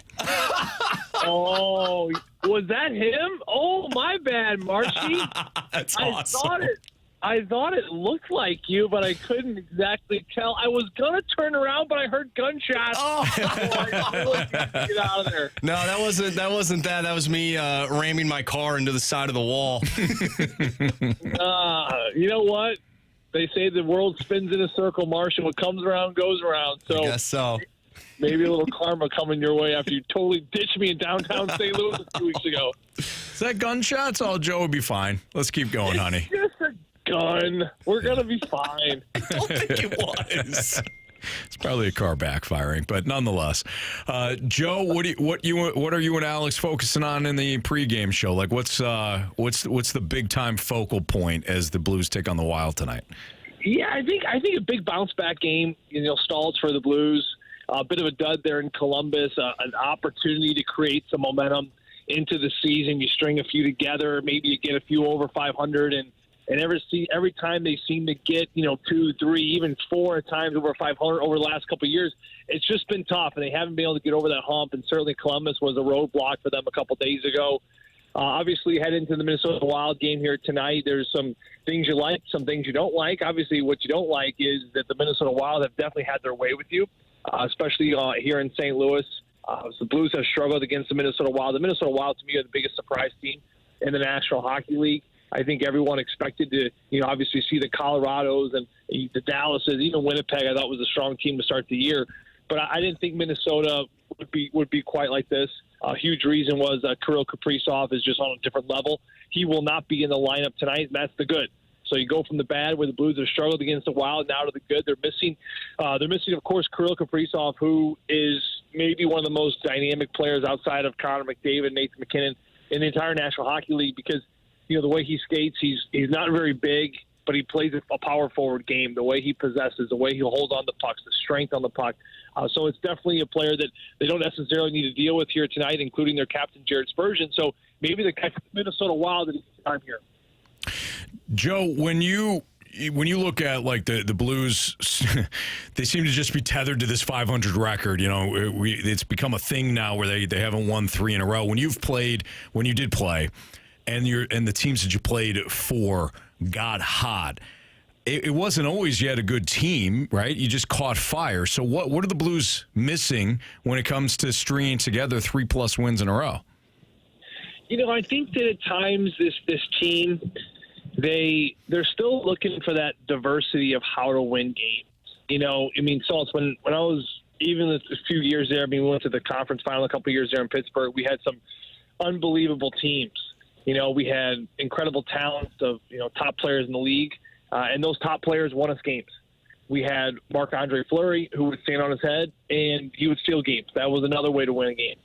We had an exceptional power play, where special teams, without question, especially your power play, won you games. And we ended up having a really good run of killing penalties as well under Tony Granado. So, the best teams in this league, they're not one-dimensional, two-dimensional, and three-dimensional. You have to be 5, 6, 7 different ways of being a dimensional, victorious team. And what I mean by that is I think the Blues, you're looking at their goaltending can certainly steal a show.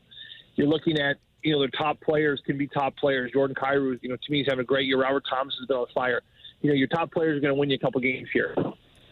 Special teams, we saw when it looks really good. The Winter Classic was won by your power play. You scored the first 2 goals in the first period on power plays, and you never look back. I don't know if we have enough consistency in special teams winning you games. I don't know if we have enough consistency at times of having that bottom 6 come up big with some big goals. I thought they had some really good moments of offense to start the year, but you look at that fourth line and third line even, there's been a little bit of a drop-off from scoring. They're not getting a lot of depth scoring right now. Another way to win games. So it's not that they don't have the skill players, not that they don't have the goaltending, because certainly they do, and you can win games that way. But you got to figure out 5, 6, 7 different ways to win a game because that's what the best teams do. And I think right now the Blues are a few short of that.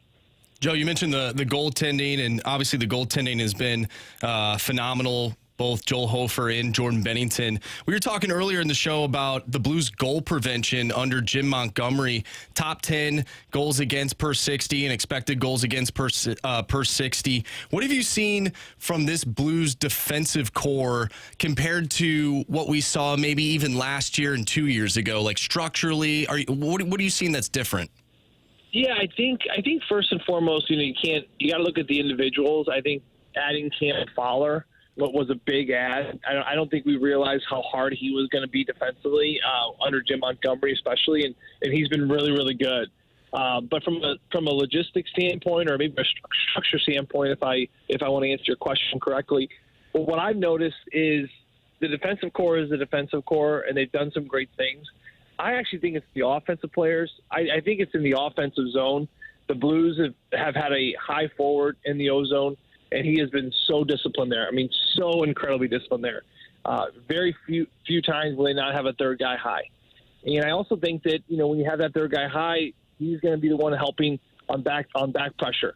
He's going to be the one not allowing odd man rushes for.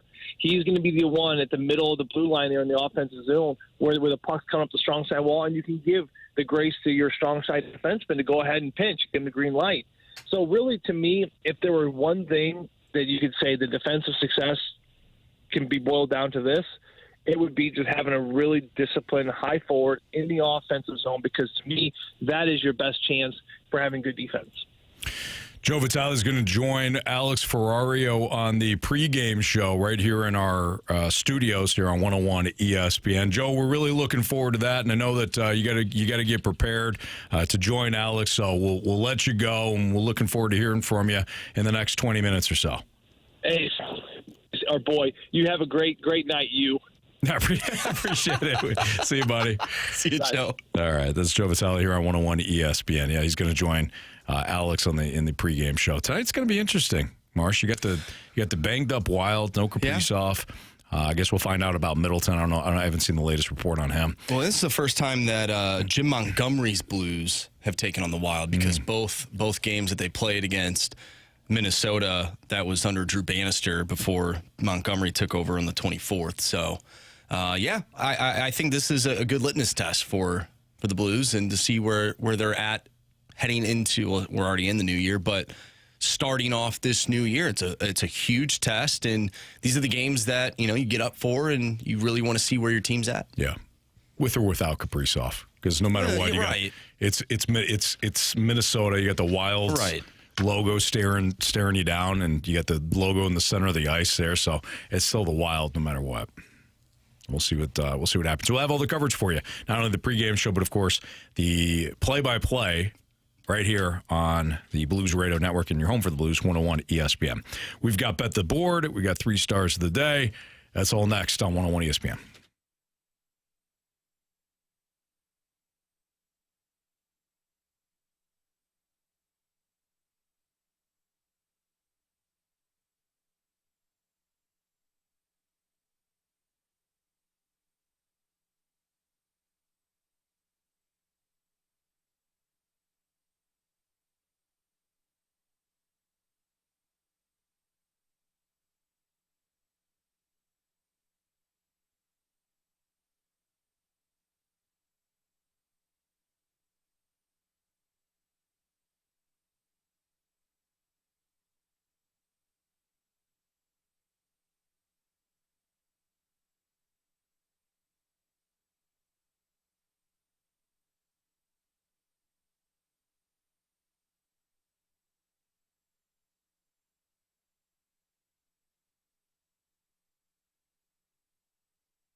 you missed anything from today's show, you can always download the podcast at 101ESPN.com or your 101 ESPN mobile app. All podcasts are brought to you by Schaefer Door Company mobile app. All right, we've got Bet the Board. We got some criticisms and compliments. We've got the 3 stars of the day, so looking forward to all of that. CD, I believe, is still in first place, right, for Bet the Board? Yeah, he's 3-0 so far this month. Nice job there, CD. Now, Jamie, how'd everybody else do? I lost. Minnesota hadn't covered since game 1. They were 1-11-1. I faded them last night. They covered. Double overtime against Ohio State. They lost by 1. I needed them to lose by 6. How about that? 2 covers on the year. And I love last night. I love when you don't get it, they'll remind you on the internet, hey, Right. Anthony, this didn't happen. Right. Yeah, it didn't work. Appreciate it. Thanks. They're still worth a fade considering they hadn't covered in like 10 straight games. But nonetheless, I lost, so I got 2 points. Did you win last night? No, none of us did except for Carey. Wow. Okay. Who did he have? He had the Suns money line. All right, go Carey. So Carey did send us his play, and his play was Steph Curry over 35 and a half points, rebounds, and assists. Steph Curry over 35 and a half points, rebounds, and assists. And I texted it because he texted the group, and I said, already taken, CD. And he said, I'm first, or I should be. I said, I'm just kidding you. Nobody's looking at Steph Curry's prop odds. So that's what. Are you sure it was Steph Curry or Seth Curry? Actually, you know what? Last time you took a Steph Curry prop, it didn't go that well. Didn't go well. Nope. All right, so who's next? That would be you. All right, give me the Georgia Bulldogs plus 1.5 tonight against Kentucky. That line seems a little weird. I know Georgia's having a good year, but Kentucky, you would think that Kentucky would be favored by more. So I'm going to do the old, hey, that doesn't make sense. I'll take it. So Georgia plus 1.5. I'm next. I'm going to take Jordan Kyrou over 2.5 shots on goal at minus 140. All right. And Jamie texted in. He's going with the Tampa Bay Lightning money line. They've struggled. They've lost 4 straight games. Now they're, in Carolina or hosting Carolina, I think, tonight? So, interesting take there. And Jamie actually sent us that pick. Yeah. And he was the first pick, right? For the new month? I believe so. Were you telling me that? Yeah, I think he was. So Marsh, you won in December. Yes, I won back-to-back months. Nice. That happened twice last year. So you won back-to-back months both times, and you finished with 4? 4 wins. So the only time I had won, it came back-to-back. Nice job. So well done. Give me another 5-6 months. I went back-to-back again. We'll have another hiatus, and then we'll go from there. So you got to remember, if you're going to take Marsh, if you're gonna pick Marsh, make sure he's done so after a winning month. Yes. Yeah. All right, you ready for some criticisms and compliments? Splashback Deuce has one. Okay. Yeah, he says criticism. Bet the board takes away from the fun stuff in the last segment. Should be in an earlier segment. That is a new year. Okay, well, maybe we'll change that up. Okay. We respect our snake pit and our listeners, and we'll take that criticism to heart. We already ruled out having fun for Light the Lamp because Paul didn't like it. So Paul did not like it. Yeah. Well, you know what? This is why we created Freedom Friday. But now some people don't even like that. What? Yeah, they're complaining about Freedom Friday. Why? Because people like to complain. What's the complaint about Freedom Friday? It's a listener-driven segment. We put the new thing in with the poll. People didn't like that. Well, then we just take the poll out. When you weren't here, we took the poll out. Okay, so people stopped complaining. No, they were still complaining. What the hell? They're like, where's the poll at? All right, fair enough. All right, what do we got? All right. Here's a criticism from the 618. You talk about how the Cardinals should be better and have avoided their current downturn. Wow. Your pick'em collapse is pretty sorry also. I believe more humility would do the fast lane team some good. What is rule number 1? What is rule number 1 in the fast lane? Nobody's safe. Correct, including us. We're not safe. And we have criticized the fact that we have blown a massive Falcons Super Bowl type lead in the Pick'em Challenge. We have criticized ourselves. We all need to be better. We stink. Okay? We stink. It is what it is. But we'll be better this week. Maybe. Come on. If we get our heads out of our rear ends. We will. Just need to make sure BK makes his picks. Yeah. So we're not going to be humble. We're just going to continue to criticize the Cardinals and ourselves. And as Bacon Wrap Wiener just noted, legends never die. They don't. We haven't. That might be our first Legends Never Die in 2025. I think it is. Didn't hit the same, though. No, it didn't. No. Yeah. Maybe we retire that. Honestly, I thought that was one of the better. It was. One of the better bits. Yeah, it really was. Yeah. The 314 says... It's scripted, checked in Google Doc. We're like the NFL. We script everything. I did tell you, though, the NFL wanted the Lions to win on Sunday. Oh, sure. Yeah. The 314 says, you guys helped me get through my workout. Thanks. All right. You're welcome. I'm sure you put up new records, too. New personal best. Yes. 314. Great show. Guys killed it again. It's from Justin. Gator says the fast lane is like our kids. You can screw up, and we still love you. That was nice. Yeah. I like that. I like that a lot. That's solid. Yeah. That's a good job, Gator. The snake pit's great. Yeah. All right, let's get to our 3 stars of the day. Our 3rd star of the day goes to Mark, our Gauntlet contestant. Man, he was very nice guy. God, he was so nice. I think he was nervous, too, coming on the show. It was his first time in the Gauntlet, and he put up a good fight. I just have a special place in my heart for people that they're excited and they're also a little nervous. You can tell they're a little nervous. Like, I just want to welcome them in. Give him a big hug. Give him a big hug. Yes. But Marsh, you did what you had to do, and you took him behind the woodshed. I did. Nice job. Thank you. 2nd star of the day goes out to Metal Gear Solid. Yes. Metal Gear Solid. We had a couple of responses to Metal Gear Solid. With the footsteps in the snow. Yeah. Have you played? I've never played it. I've never played it. The original on well, I think there was actually original like way back in the day.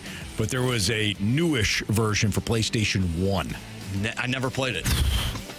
Never played it. Blow your mind. Maybe I'll look up some YouTube videos. Yeah. 1st star of the day, of course, goes to Jamie Rivers, the pianist. Yes, Jamie, the potential pianist. I have no idea how good of a pianist he could have been because his aunt never fixed the piano. Didn't fix that one key. And he was completely thrown off constantly. And that's why we have 87 keys to victory, not 88. That's correct. Yeah, that's correct. All right. We've got a whole group coming in right now. We've got Alex Ferrario, Joe Vitale. They're coming in to do the Blues pregame show as the Blues take on the Minnesota Wild. Of course, we've got the game for you as well. For Jamie Rivers, for Carey Davis, for Andrew Marsh, I'm Anthony Stalter. We will see you.